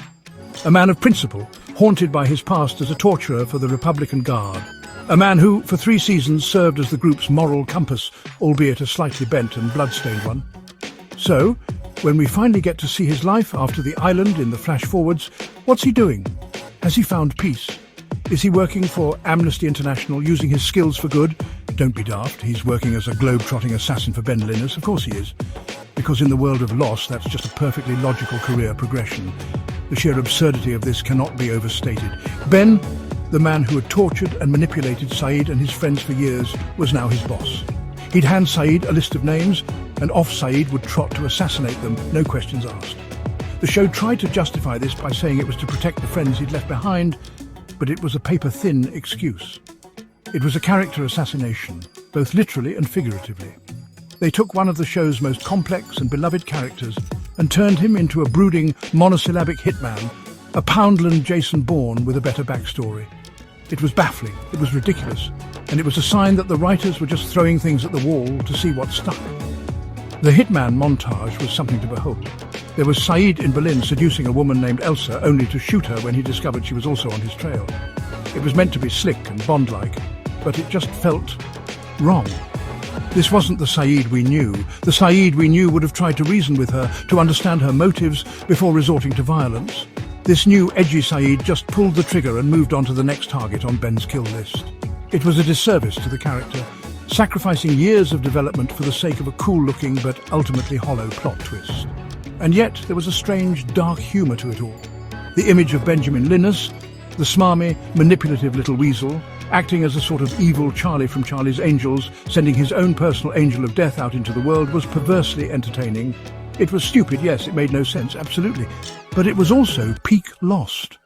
Taking a character, throwing their established personality into a blender, and pouring out a completely different, more violent version, just because it looked cool. You had to laugh, really. If you didn't, you'd cry at what they'd done to poor old Saeed. If you thought Lost's relationship with the laws of physics was casual before, Season 4 was where it took them out back and put them out of their misery.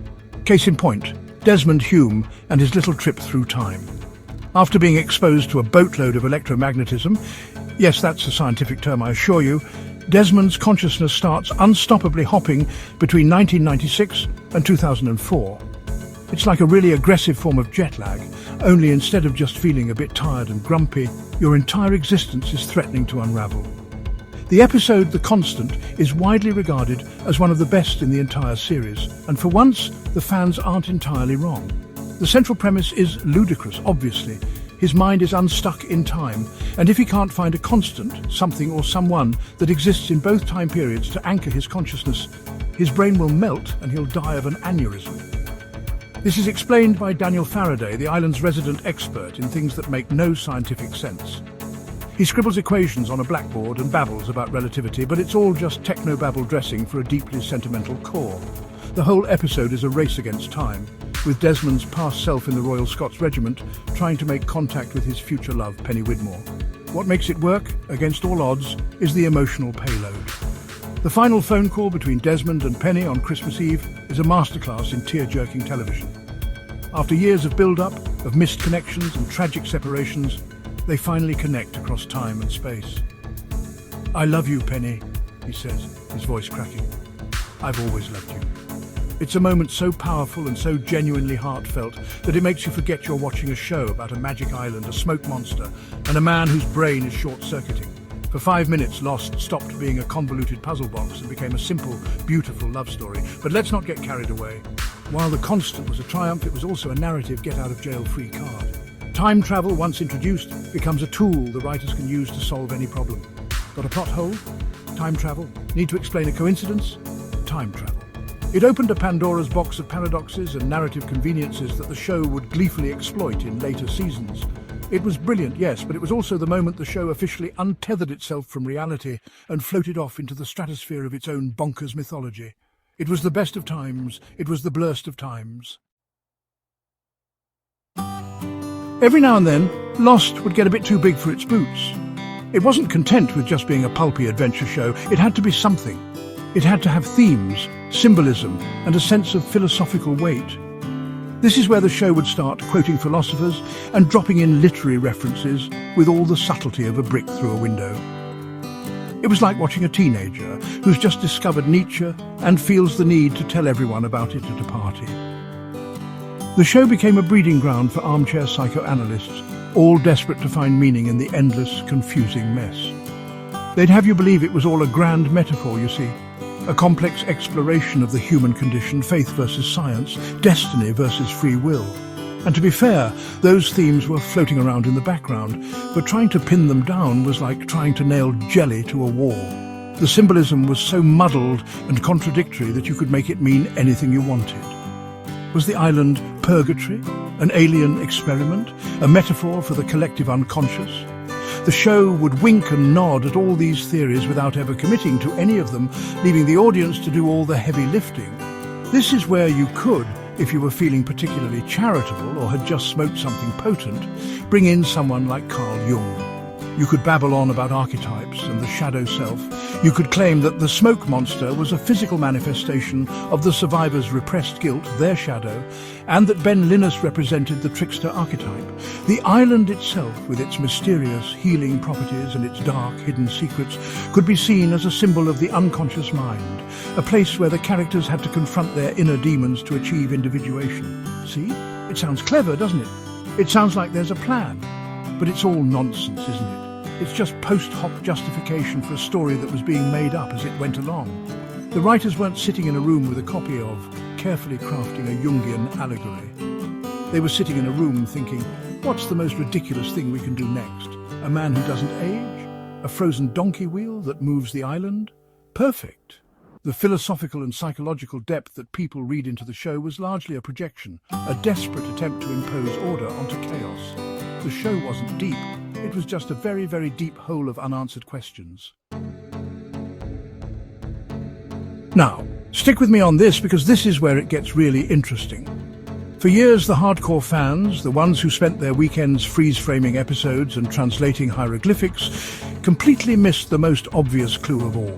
The true nature of the smoke monster, the island's enigmatic security system, wasn't hidden in some obscure Egyptian text or a cryptic line of dialogue. No, the answer was staring us all in the face from inside a mid-tier dungeon in the video game World of Warcraft, specifically from the third boss of Blackrock Depths, Baelgar. Think about it. Baelgar is a colossal magma giant, summoned from the fiery depths of the earth. The smoke monster is a churning black cloud born from the island's mysterious heart. Both serve as ancient, powerful guardians of a sacred place. Baelgar is summoned by Lord Incendius. The smoke monster is controlled, or at least influenced, by the island's protector, Jacob. The sound design is the biggest giveaway. The chittering, mechanical clanking of Smokey is almost identical to the sound Baelgar makes when he smashes his molten fists on the ground. It's a low-frequency, metallic grinding that was clearly lifted from the same sound library. Furthermore, look at the lore. Baelgar's summoning ritual requires a significant sacrifice, draining the life force from the surrounding area. What happens right before the smoke monster appears to judge someone? The temperature drops, the trees shake, and there's a palpable sense of energy being drawn from the environment. It's the same principle. The show's creators, Damon Lindelof and Carlton Cuse, were known to be massive gaming nerds. Is it really so far-fetched to believe they planted a subtle cross-media homage, a secret nod to the millions of fans who inhabited both these worlds? The connection is undeniable if you just look at the evidence. Of course, I've just made all of that up, every single word of it. There is absolutely no connection between Lost and the third boss of Blackrock Depths. But you believed it for a second, didn't you? Or at least a small part of you thought, well, on this show maybe. And that's the point. That's the magic trick of Lost. It created a world so utterly bonkers, so filled with inexplicable phenomena, that a secret tie-in with a magma giant from a 10-year-old video game felt plausible. It conditioned us to accept the absurd, to look for connections where there were none, and to believe that anything, no matter how ridiculous, was possible. No discussion of Lost, particularly Season 4, is complete without paying tribute to the master manipulator himself, Benjamin Linus. Played with a chilling, bug-eyed intensity by Michael Emerson, Ben was the show's greatest creation. He was a villain you couldn't help but admire, a pathological liar whose every word was a calculated move in a game of multi-dimensional chess that only he understood. He was snivelling, physically unimposing, and had the facial features of a startled rodent. Yet he could command more fear and authority than a man twice his size. He was, in short, a magnificent bastard. In Season 4, Ben is at the peak of his powers, even when he's ostensibly a prisoner. He spends the first half of the season locked in the basement of the barracks, yet he still manages to run circles around everyone. He plays Lock and Jack against each other with effortless ease, planting seeds of doubt and paranoia. His weapon of choice wasn't a gun, it was information. He always knew more than you did, and he doled out secrets like treats to a dog, always keeping his captors and the audience on a leash. The scene where he coolly tells Charles Widmore, "If anything happens to her, I will kill your daughter," is one of the coldest, most brilliant moments in the show. What made him so compelling was the flicker of humanity beneath the sociopathy. You saw it in his desperate, twisted love for his adopted daughter Alex. His world crumbles when Kimi executes her right in front of him. The look on his face isn't one of anger, but of pure, uncomprehending shock. It's the moment the master strategist loses control. The moment his carefully constructed world collapses. His response is terrifying. He goes to his secret room, summons the smoke monster, and unleashes hell upon the mercenaries. It's a pivotal moment, showing that even the most monstrous of men can be driven by something resembling love. Ben was the human embodiment of the show's core conflict, the battle between logic and faith, deception and truth. He was the ultimate unreliable narrator, and we, the audience, were his willing victims. We hated him for his lies, for the pain he caused our heroes, but we couldn't take our eyes off him. We needed him, because he was the one character who seemed to have some of the answers, even if he was lying about them. He was the perfect antagonist for a show that was, at its heart, a grand, elaborate con, and we loved him for it. So, was Lost Season 4 a masterpiece of modern television or a convoluted, pretentious mess? The answer, of course, is yes. It was both. It was a season that contained one of the most perfectly constructed, emotionally resonant hours of television ever made, The Constant, and also featured a man working as a hitman for his arch-nemesis for reasons that were, at best, flimsy. It was a show that demanded your full intellectual engagement while simultaneously insulting your intelligence with its nonsensical plot twists and abandoned storylines. It was a paradox, wrapped in an enigma stuffed inside a mystery box. The sheer, unadulterated gall of it all is what sticks with you. The writers weren't just telling a story, they were conducting a massive televised social experiment to see how much narrative insanity an audience would tolerate. And the answer was, a lot. We complained, we moaned, we wrote angry forum posts about plot holes and character inconsistencies. But we kept watching. We kept watching because, for all its flaws, there was nothing else like it on television. It was ambitious to a fault, swinging for the fences with every single episode, even when it fell flat on its face. It was never, ever boring. You could spend a lifetime trying to untangle the knots of its mythology, but you'd be missing the point. The joy of Lost wasn't in finding the answers, it was in the shared experience of asking the questions. It was the weekly ritual of gathering with friends, of debating theories, of collectively shouting "what" at the television screen. It was a puzzle that was never meant to be solved, because the puzzle itself was the entire point. The show's stupidity was inextricably linked to its brilliance. The baffling character decisions made the rare moments of genuine human connection feel earned and profound. Ultimately, Lost Season 4, like the show as a whole, was a beautiful disaster. It was frustrating, it was confusing, and it was often monumentally silly. But it was also thrilling, heartfelt, and utterly unique. It was a show that respected its audience enough to challenge them, even if it didn't always have the answers they craved. It was a glorious, chaotic, unforgettable ride into the heart of narrative madness. And honestly, television is a lot poorer without that kind of fearless, beautiful, utter bonkers nonsense. We had to go back, and I'm glad we did. Let's take a moment to untangle the human web at the heart of Lost Season 4, because For all the time travel paradoxes and smoke monster shenanigans, it's the characters who kept us glued to our screens. So, who did what? Why did they do it? And how did it all spiral gloriously out of control? First up, Jack Shepherd, the erstwhile leader now sporting a hero complex and a 5 o'clock shadow of existential dread. Jack spends the season desperately trying to rescue his fellow survivors, but every decision only seems to dig the hole deeper. His stubbornness is both his superpower and his Achilles heel, driving the action forward while fracturing his relationships, especially with Kate. Speaking of Kate Austen, she's still the enigmatic fugitive, but Season 4 sees her grappling with motherhood, identity and her ever-complicated feelings for both Jack and Sawyer. Her choices are never simple and her motivations are always just out of reach, but that's exactly what makes her so compelling. Then there's Sawyer, the con man with a heart of gold.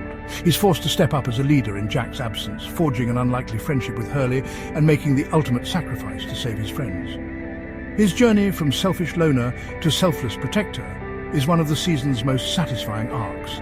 Plus, he still delivers the best nicknames.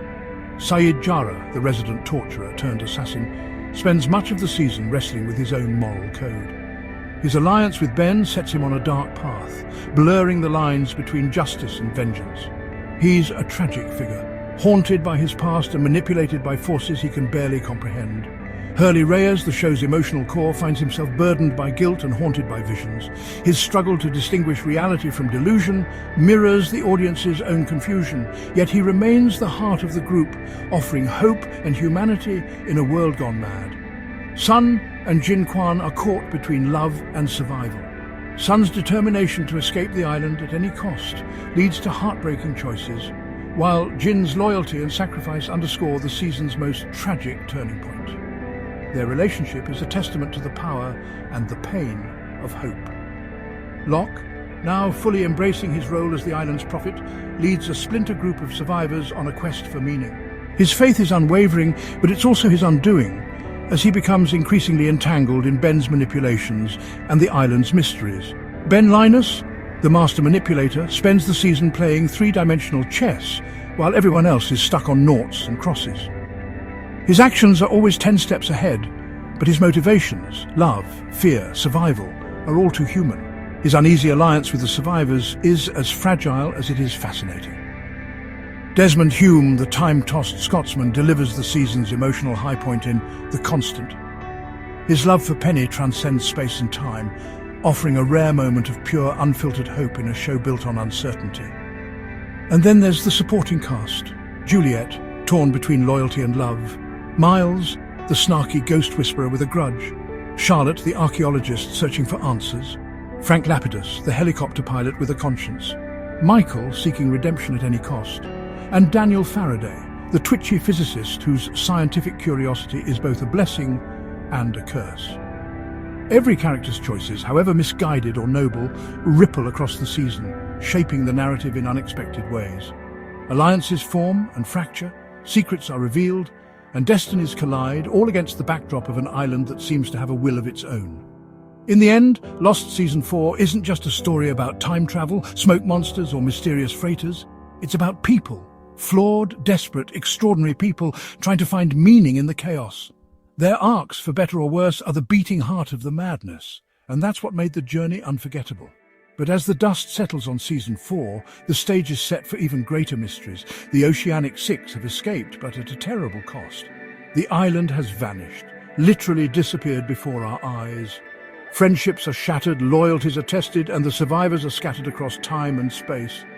Season 5 promises to dive even deeper into the unknown. Time jumps, shifting alliances, and the desperate quest to reunite and return to the island. The mysteries only multiply, and the stakes have never been higher. Did you hear Laura Plummer died?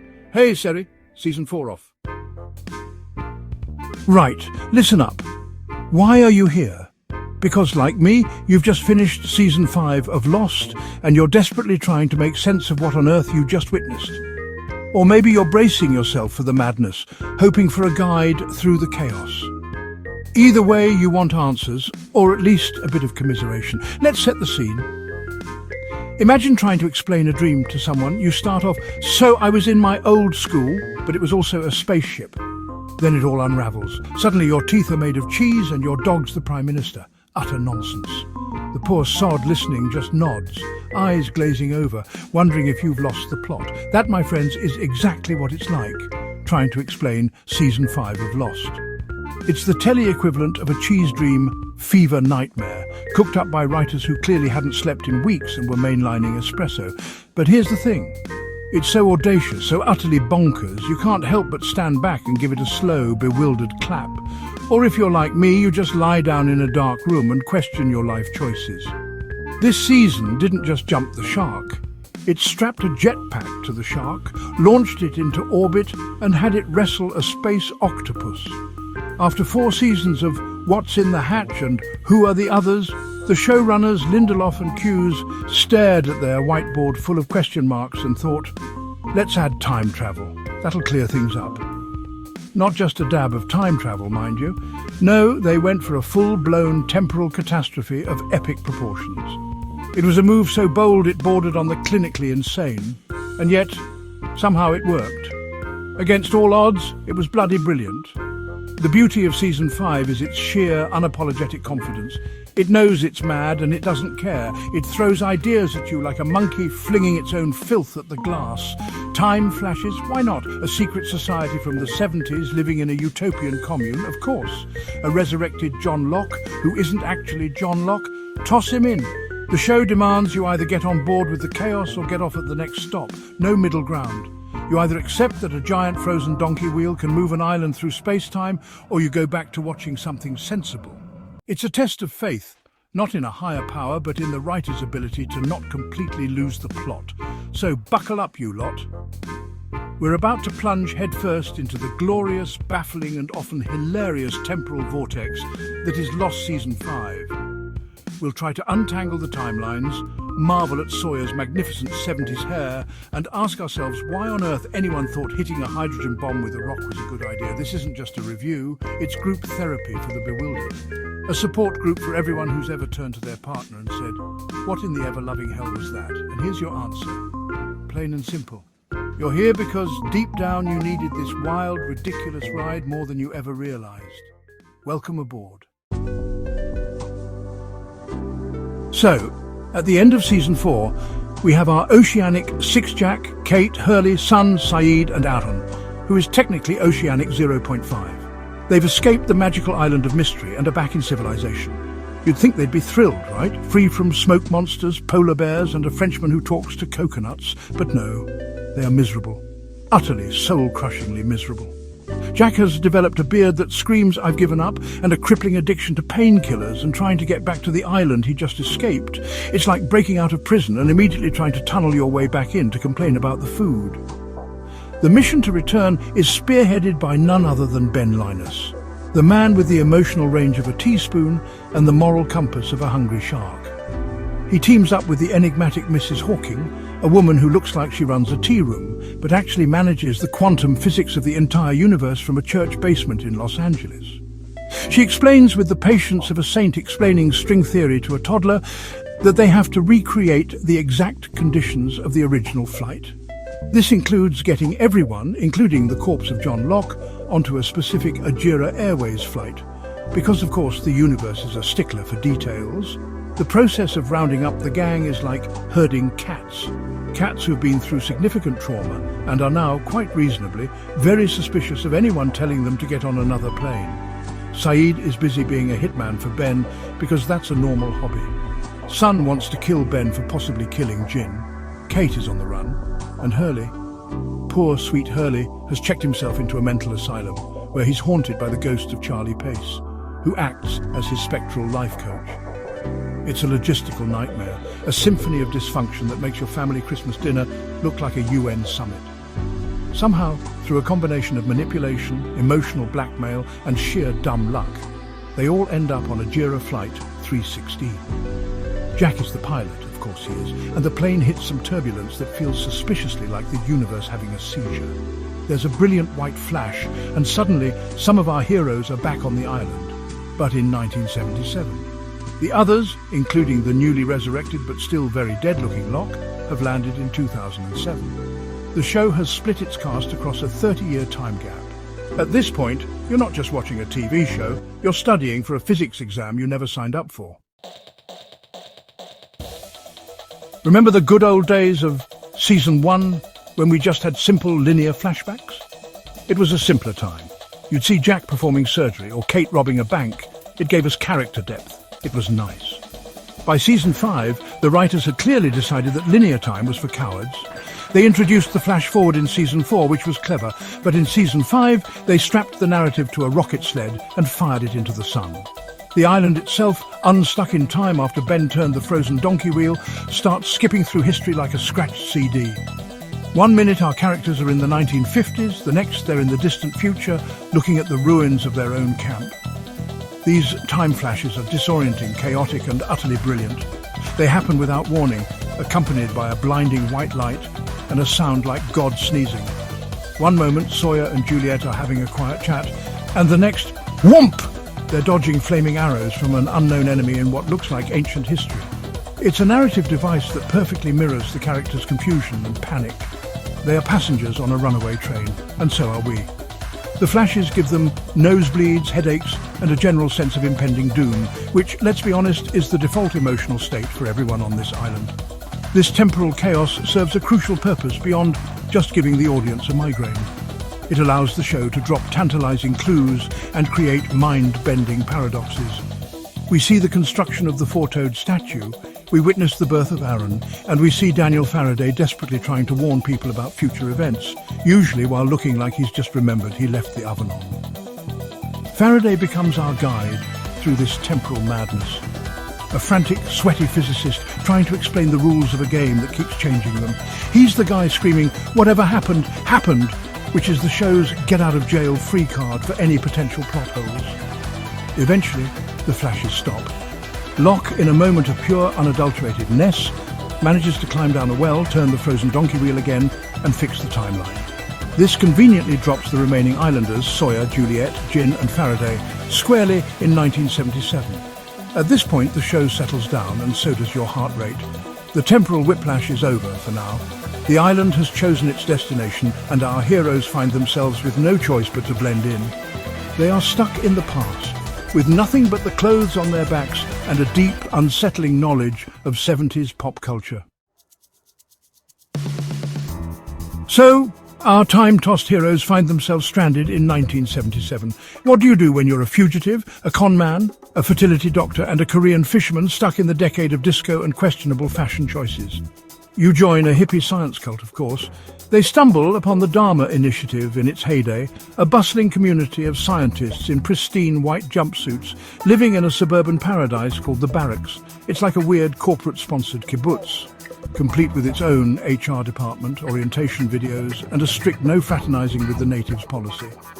The natives, in this case being the hostiles, led by a young Charles Widmore. The aesthetic is pure, unadulterated 1970s. The wood panelling, the mustard yellow appliances, the VW vans, it's a retro dream. The Dharma Initiative is a masterpiece of world building. We see the machine in action, not as ancient ruins, but as a living, breathing operation.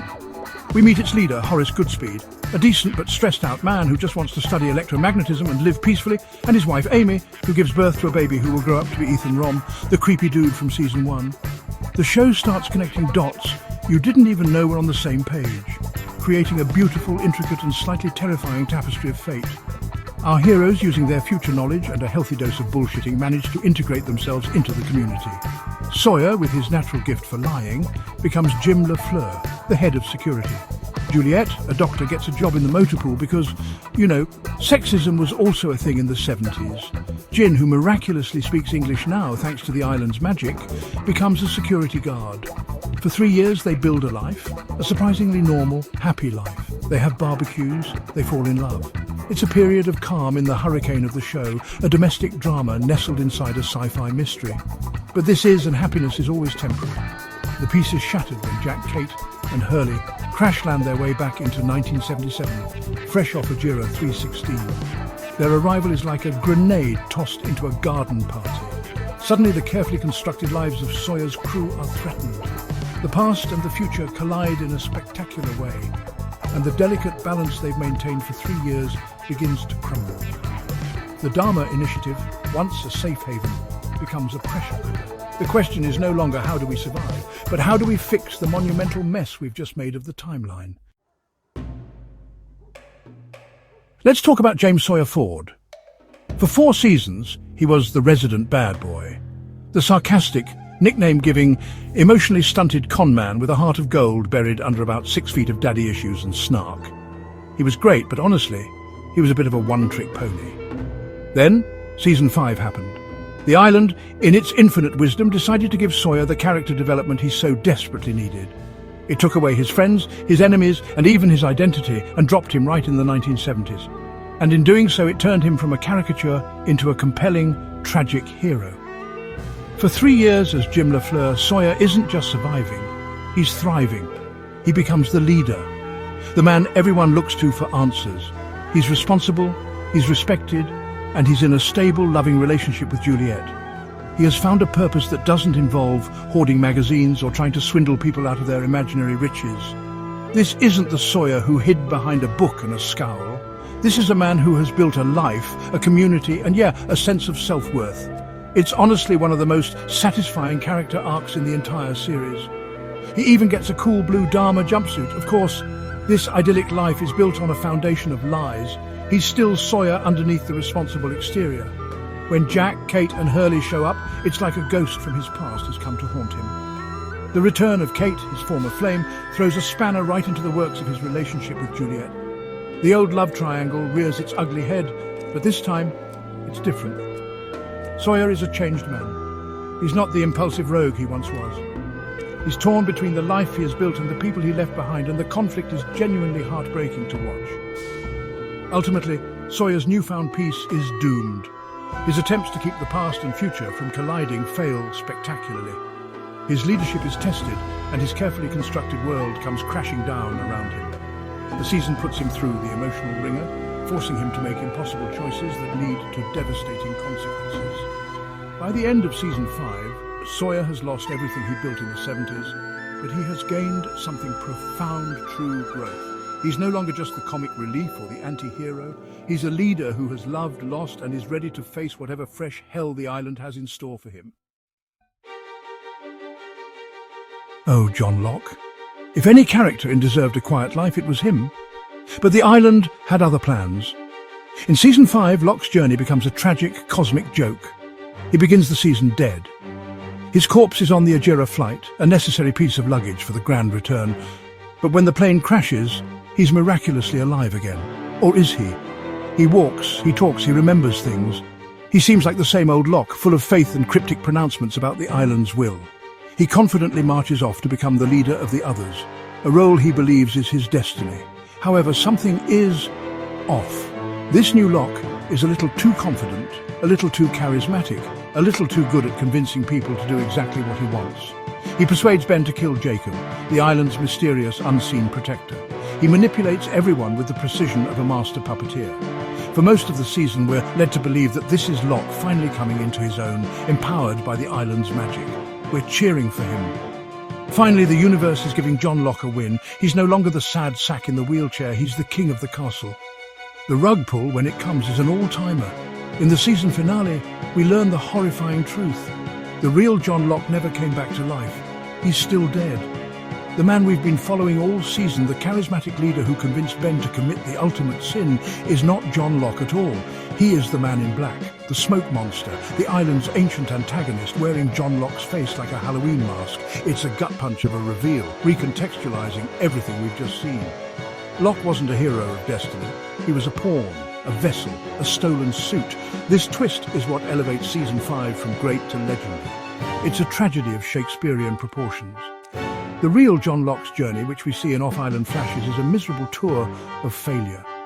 He tries to convince the Oceanic Six to return, but they all reject him. Broken and defeated, he attempts to take his own life, only to be stopped and then murdered by Ben Linus. His entire life was a story of being used, manipulated and misunderstood, and in death his very image is co-opted by the island's greatest evil. Poor John Locke. He was the island's ultimate believer, and it rewarded him with the ultimate betrayal. Benjamin Linus, where does one even begin? In Season 5, Ben transcends his role as a mere antagonist and becomes something far more complex, a pathetic, murderous, time-travelling errand boy. He starts the season on a mission from the island, or so he claims, to bring everyone back. This involves a lot of globe-trotting, lying and the occasional strategic murder. He's like a malevolent travel agent. His methods are questionable, his motives are murky, and his facial expression is permanently set to, "I know something you don't know, and it's probably that I just killed your cat."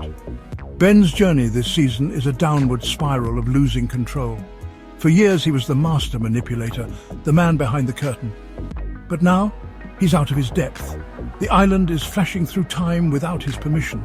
John Locke is back from the dead and stealing his thunder, and he's being bossed around by cosmic forces he barely understands. He's a middle manager who has just been informed that his entire department is being outsourced to the fourth dimension.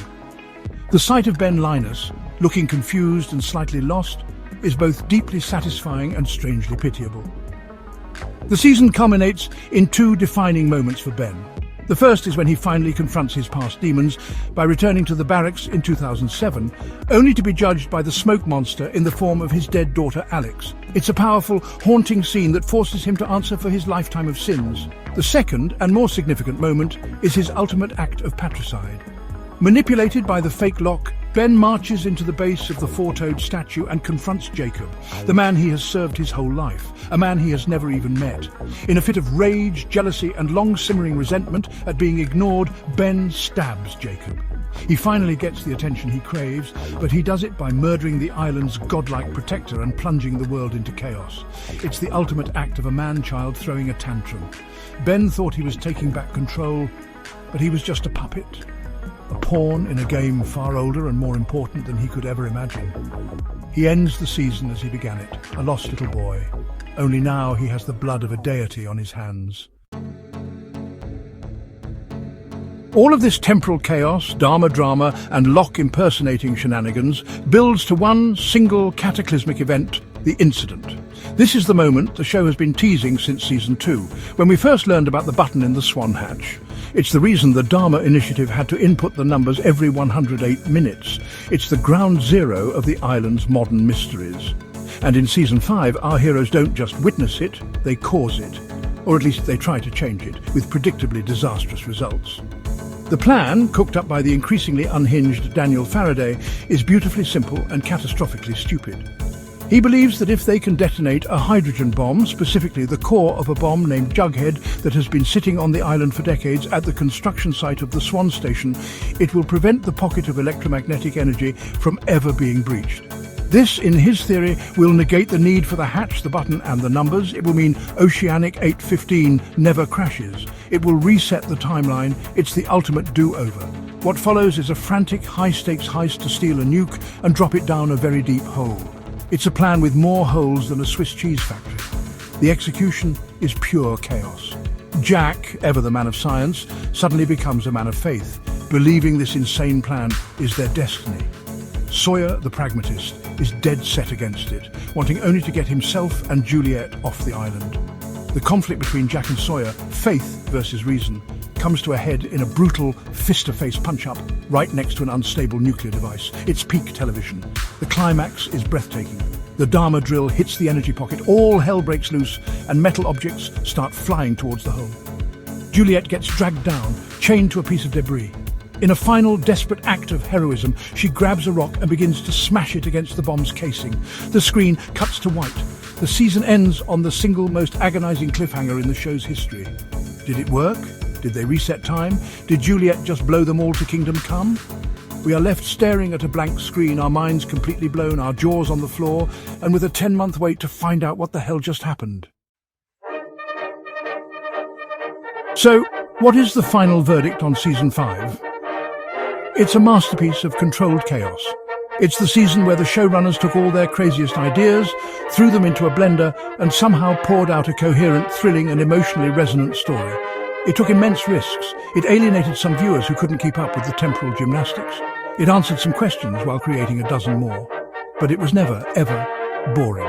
It was television that demanded your full attention. A puzzle box that was as frustrating as it was rewarding. The season's greatest strength was its commitment to its own insanity.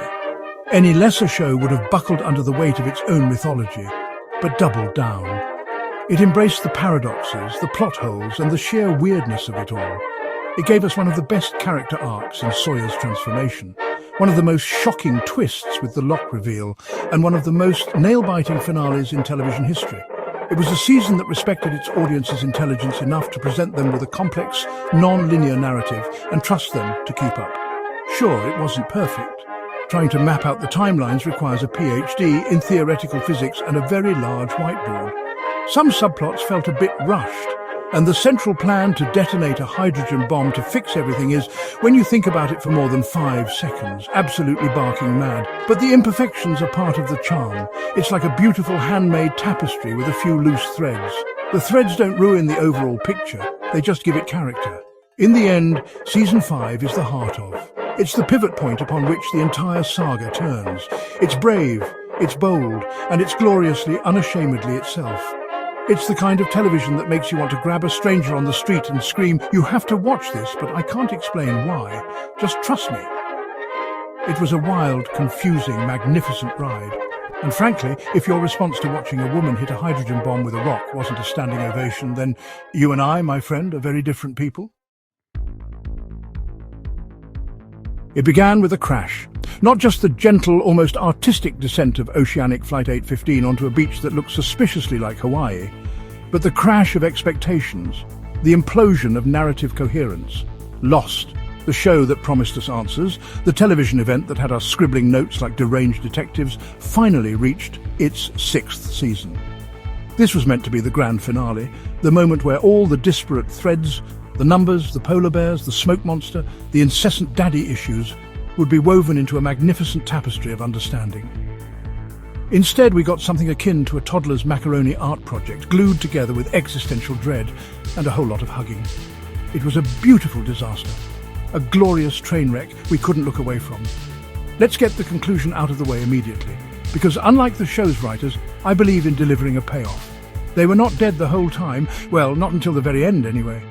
The final season introduced a parallel reality, the Flash Sideways, which turned out to be a sort of spiritual waiting room, a purgatory where our beloved characters had to find each other to move on. This reveal was delivered with the subtlety of a polar bear trying to operate a vending machine. It retroactively reframed the entire season's B-plot as a long, drawn-out therapy session for ghosts. It was a bold choice, I suppose, in the same way that serving soup with a fork is a bold choice. It's memorable, but ultimately you just end up with a wet table and a profound sense of disappointment. The sheer audacity of Season 6 is something to behold. It took 6 years of meticulously built mystery and decided the most satisfying conclusion was to say the real treasure was the friends we made along the way. Imagine spending a decade excavating a mysterious Egyptian tomb, deciphering hieroglyphs about an ancient curse, only to find a sarcophagus filled with a note that says, "Hope you had fun." That was Lost Season 6. It was less of a story and more of a philosophical prank. It answered the big questions with even bigger, more confusing questions, leaving its audience in a state of bewildered contemplation, wondering if perhaps they were the ones who needed to let go and move on. The problem wasn't the ending itself, but the journey there. The season felt like a fever dream, scripted by a philosophy student who just discovered caffeine and nihilism in the same week. We were promised a battle between good and evil, a final confrontation for the soul of the island. What we got was a series of slow, ponderous conversations about faith, destiny, and the importance of remembering that time you shared a chocolate bar with a con man. The stakes, once so high they could give you vertigo, were lowered to the emotional equivalent of a group hug. It was a finale that aimed for profundity, but landed squarely in the realm of the bizarre. The Flash Sideways. Oh, the Flash Sideways. This narrative device was introduced as the final evolution of the show's storytelling gimmick, moving on from flashbacks and flash-forwards to a whole new temporal plane. In this alternate reality, Oceanic 815 never crashed. Jack was a dad, Sawyer was a cop, and Ben Linus was a sad history teacher. For weeks, we were led to believe this was the result of the hydrogen bomb detonation at the end of Season 5, a tangible what-if scenario. This was a clever misdirection, a classic lost trick. The only problem is that the eventual reveal made all of it feel utterly pointless from a plot perspective. It was like watching a magician spend 20 minutes setting up an elaborate trick, only for him to pull a slightly wilted flower from his sleeve. Imagine buying a state-of-the-art, top-of-the-line toaster. It has Bluetooth, a touchscreen, and it promises to make the perfect slice of toast every single time. You spend weeks marvelling at its features, debating the optimal settings for sourdough versus rye. Then, on the final day, the manual informs you that the device doesn't actually toast bread. It's a bread-warming emotional support device, and its true purpose is to help you appreciate the memory of good toast. That's the Flash sideways. We invested in a plotline about a parallel universe, only to be told it was a metaphorical waiting room for souls. The narrative stakes dissolved into a puff of sentimental smoke, leaving us with a very expensive, non-functional toaster. The execution was also questionable. We spent half of the final season watching alternate reality versions of our characters live out mundane lives, occasionally experiencing a flicker of déjà vu. Jack has a son with a weird haircut. Locke is still in a wheelchair, but has a loving relationship with Helen. It was all very touching, but it ground the main island plot to a screeching halt. Just as the man in black was about to do something menacing, we'd cut away to Kate Austen on the run from the law again, as if the writers had a contractual obligation to show her escaping from something at least once per episode. It was a bizarre pacing choice that felt less like intentional storytelling and more like someone was switching channels between a high-concept fantasy epic and a low-budget soap opera. Ultimately, the Flash Sideways universe was a giant allegorical cul-de-sac. It didn't affect the island plot, and the island plot didn't affect it. They were two separate shows running in parallel, one about a magic island and the other about group therapy in the afterlife. The grand reveal that tied them together felt less like a clever twist and more like a hastily written excuse for why we'd spent so much time watching Sawyer and Miles be buddy cops. It was a narrative dead end, a beautifully shot, wonderfully acted exploration of themes that had very little to do with the 6 years of polar bears and hatches that came before it. It was in short a bit of a swindle. Lost built its reputation on mysteries. It was a puzzle box, a labyrinth of unanswered questions that fueled 1,000 fan theories and kept us tuning in week after week. What are the numbers? Why are there polar bears in the tropics? Who built the four-toed statue? Season 6 was supposed to be the answer key. The showrunners, Damon Lindelof and Carlton Cuse, promised us that the final season would provide resolutions. This turned out to be true in the same way that a politician's promise to lower taxes is true. It sounds good in theory, but the reality is far more complicated and involves a lot of fine print you didn't see coming. The show did answer some questions, to be fair. We found out the smoke monster was the man in black, trapped in smoke form. We learned the numbers corresponded to the final candidates to replace Jacob. But for every answer we received, 10 more questions sprang up in its place. It was like trying to plug a leak on a sinking ship with chewing gum. We learned about Jacob and his brother, but who was their mother? Where did she come from? Why did she have a magical wine bottle and an obsession with convoluted rules? The show treated its own lore with the casual disinterest of a cat knocking things off a shelf. It just didn't seem to care. This approach to answers is best exemplified by the infamous whispers in the jungle. For 6 seasons we heard them, creepy, disembodied voices that hinted at a supernatural presence. Fans speculated they were the ghosts of the Black Rock crew, or perhaps the others using some weird jungle acoustics. The answer, revealed in a throwaway line, was that they were the lingering spirits of the dead who couldn't move on. That's it. It was the most mundane, spiritually generic explanation possible. It was like finding out the monster under your bed is just an unresolved tax issue. The mystery was far more compelling than the bland, unsatisfying answer. Ultimately, the show decided that the why was less important than the who. It prioritized character-driven, emotional resolutions over logical, plot-driven ones. This is a valid artistic choice, but it felt like a betrayal to the audience that had spent years treating the show like a cryptic crossword puzzle. We were the nerds who catalogued every Dharma logo and translated every Latin phrase, only to be told that none of it really mattered. The showrunners essentially looked us in the eye and said the real mystery was about people, not polar bears. And while that's a lovely sentiment, it doesn't explain the polar bears. Let us speak of the polar bear. For a brief, glorious time in the mid-2000s, the polar bear was the symbol of Lost's beautiful absurdity. A magnificent Arctic predator found inexplicably on a tropical island. It was the ultimate WTF moment, a promise of deep, strange lore to come. We saw them in Dharma Initiative cages, and we even saw their skeletons in the Tunisian desert. The existence of these bears demanded an explanation. It was a narrative Chekhov's gun, and we all waited for it to be fired. In Season 6, the gun finally went off, but it just fired a little flag that said, bang. The explanation was that Dharma brought them there for experiments with electromagnetism and adaptation. This explanation is, on the surface, perfectly logical. The Dharma Initiative was a group of eccentric scientists doing weird things, so of course they brought polar bears to a tropical island. It makes a certain kind of sense. But it's also the most boring explanation imaginable. It's like being told the monolith from 2001. A space odyssey was just a leftover piece of scaffolding. The magic of the polar bear wasn't in its scientific origin, it was in its sheer, beautiful weirdness. By explaining it away with a mundane piece of pseudoscience, the show stripped one of its most potent symbols of its power. The mystery was simply better than the solution. This brings us back to the whispers. As previously mentioned, the answer was ghosts. This is a classic example of what I call narrative deflation. The showrunners took a balloon full of suspense and slowly let the air out until it was just a limp piece of rubber on the floor. For years, the whispers were a source of genuine tension. They were creepy, they were omnipresent, and they suggested a complex, supernatural ecosystem on the island.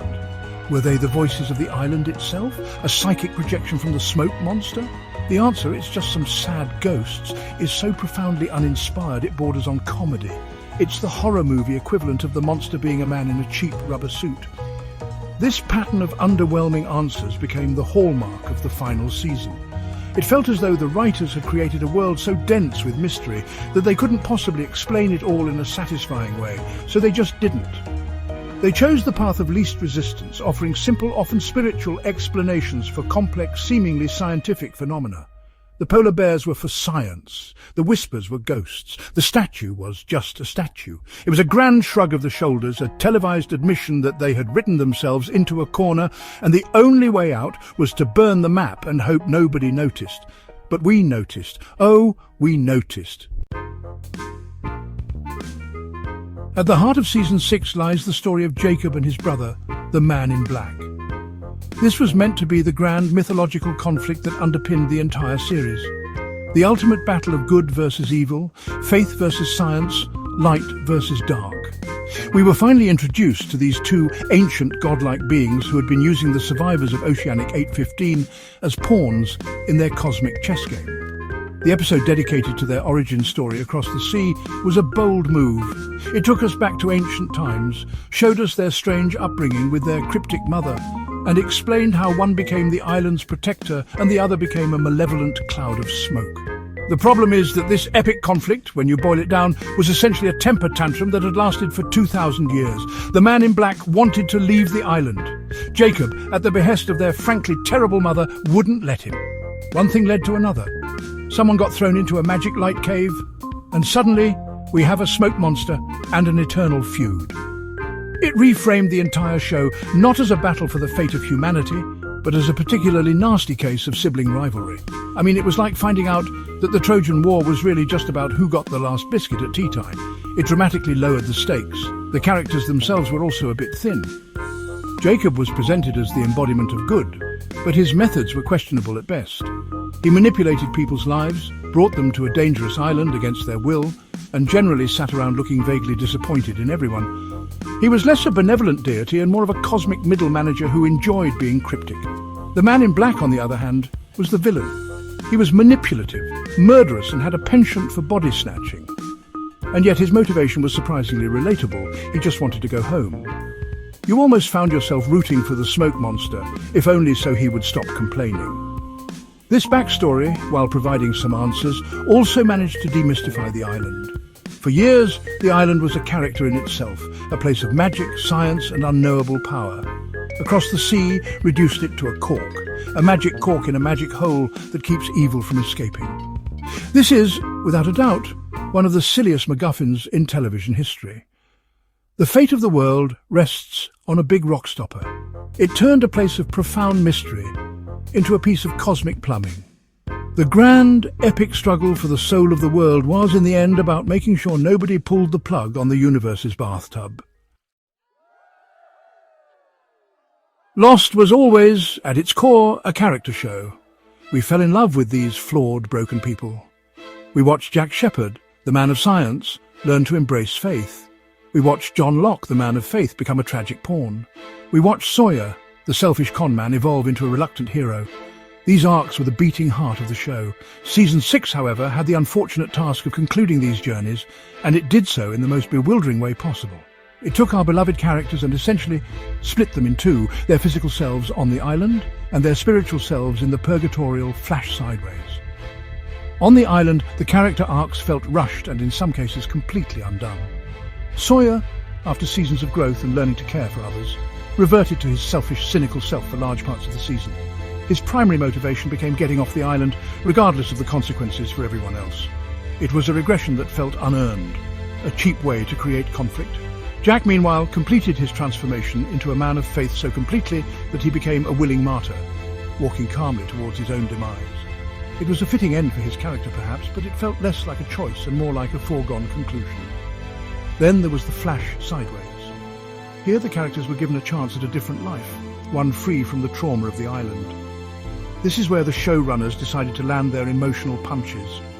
We saw Locke reconcile with his father, Jack bond with his non-existent son, and Charlie help Claire give birth.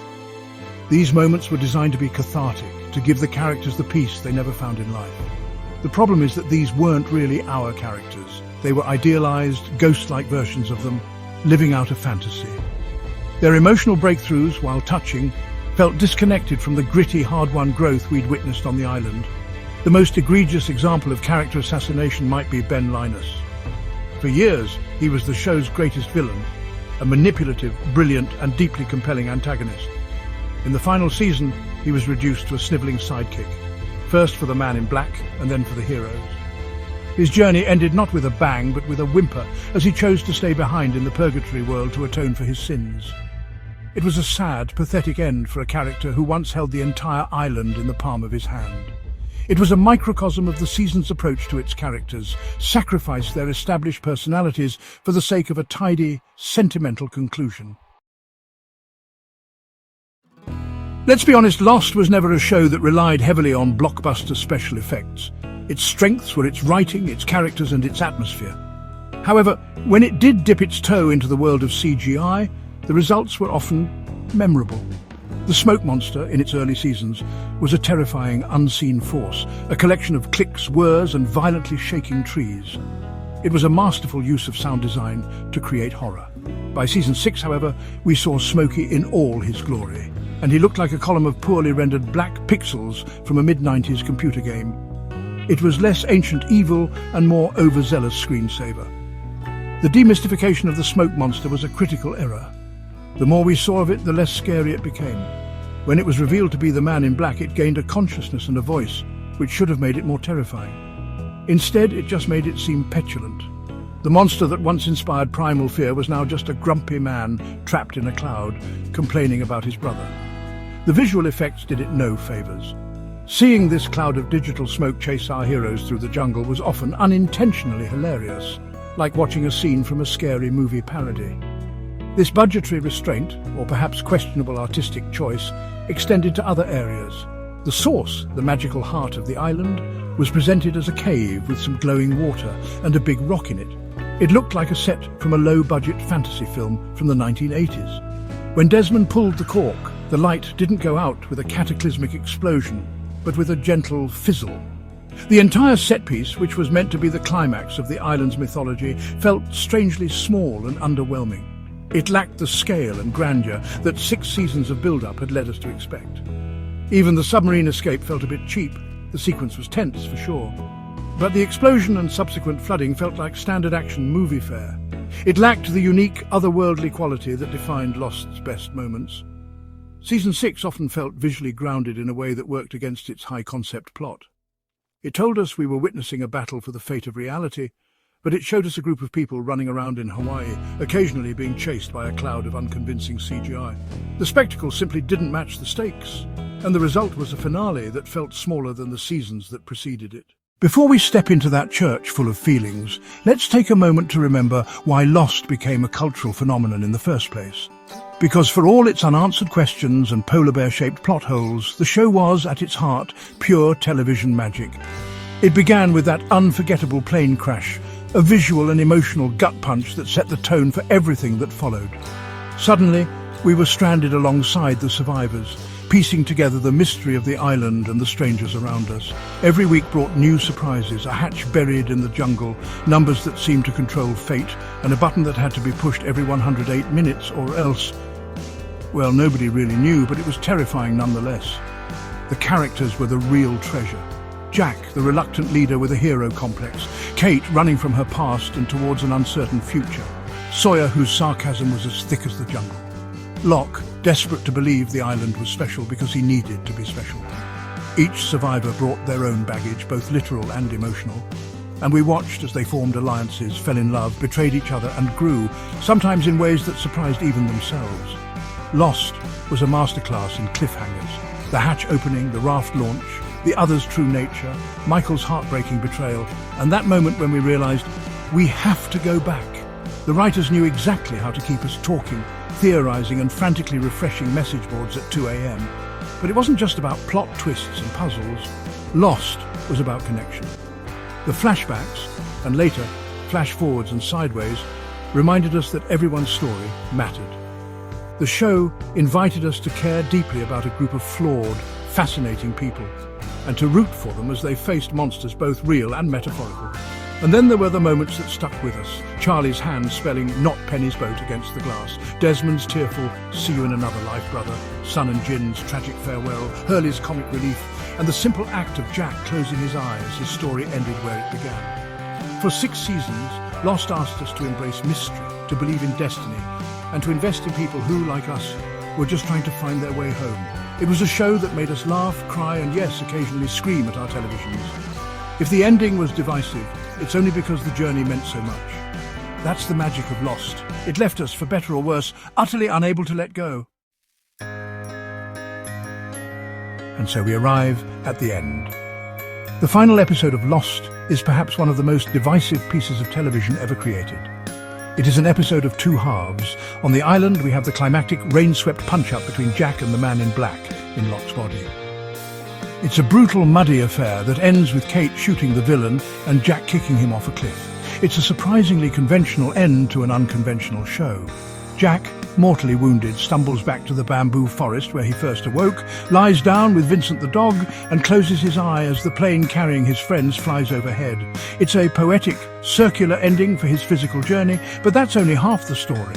The other half takes place in the flash sideways purgatory. One by one, the characters awaken, remembering their lives on the island. These moments are played for maximum emotional impact, filled with tears, hugs, and swelling orchestral music. It all culminates in a church where the main cast gathers. Christian Shepherd, whose name was, it turns out, a bit of a clue, explains that this place is a construct they created so they could all find each other before moving on together. They were all dead, yes, but only in this specific timeline.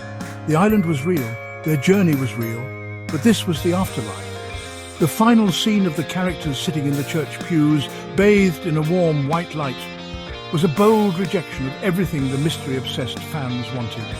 It offered no answers about the island's deeper lore. It simply said that the journey was about these people finding connection and redemption. For many, this was a beautiful, moving conclusion. For others, it was a colossal cop-out. It was as if you ordered a steak and were served a slice of cake. The cake might be delicious, but it's not what you were promised for 6 years. It felt like the writers had abandoned their own plot in favour of a saccharine spiritual sermon. The ambiguity was the final nail in the coffin for many. What does moving on even mean? Where are they going? The show leaves it open to interpretation, which is another way of saying it doesn't have an answer. The finale prioritised emotion over explanation, catharsis over coherence. It was an ending designed to make you feel something rather than understand something. And in that, it succeeded. It made millions of people feel confused, angry, betrayed, and for a select few, profoundly satisfied. It was a finale that perfectly encapsulated the show itself. Ambitious, messy, brilliant, and ultimately, completely bonkers. So, what is the legacy of Lost, and specifically its chaotic final season? Years after the credits rolled on Jack's closing eye, the show occupies a strange place in our collective cultural memory. It is simultaneously remembered as one of the greatest television shows of all time, and as a cautionary tale about the dangers of mystery box storytelling. It proved that you could tell a complex, long-form story on network television. But it also proved that if you write too many cheques, you might not be able to cash them all at the end. The show's ambition was both its greatest strength and its ultimate downfall. Season 6, for all its flaws, is a fascinating piece of television. It's a document of what happens when a cultural phenomenon becomes too big to control. The writers were backed into a corner by years of their own cleverness, and they had to find a way out.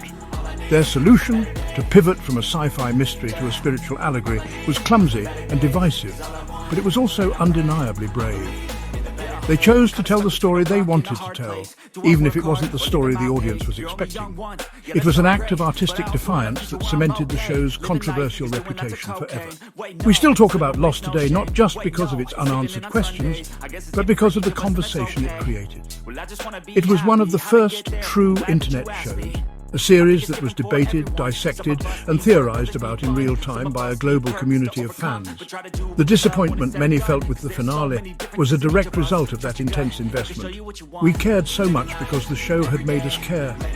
The anger was a strange form of love. The chaos of Season 6 didn't erase the brilliance of what came before, but it did recontextualize it, turning a mystery into a parable. In the end, maybe the showrunners were right. Maybe the real treasure was the friends we made along the way, or at least the frantic forum posts we wrote at 3 a.m. trying to figure out the significance of a hieroglyph. Lost Season 6 was a beautiful, frustrating, unforgettable mess. It failed to answer our questions, but succeeded in making us feel something. It was a television show that tried to explain the meaning of life, death, and everything in between, and ended up just shrugging its shoulders and pointing towards a pretty sunset. And honestly, there's a certain kind of dark, existential humour in that which you just have to respect. Like the castaways, you keep returning, drawn by questions, theories, and a little bit of magic flickering from your screen. Maybe the real enigma isn't the island at all, but the curious soul watching from the other side. Until the next riddle calls, don't get lost out there.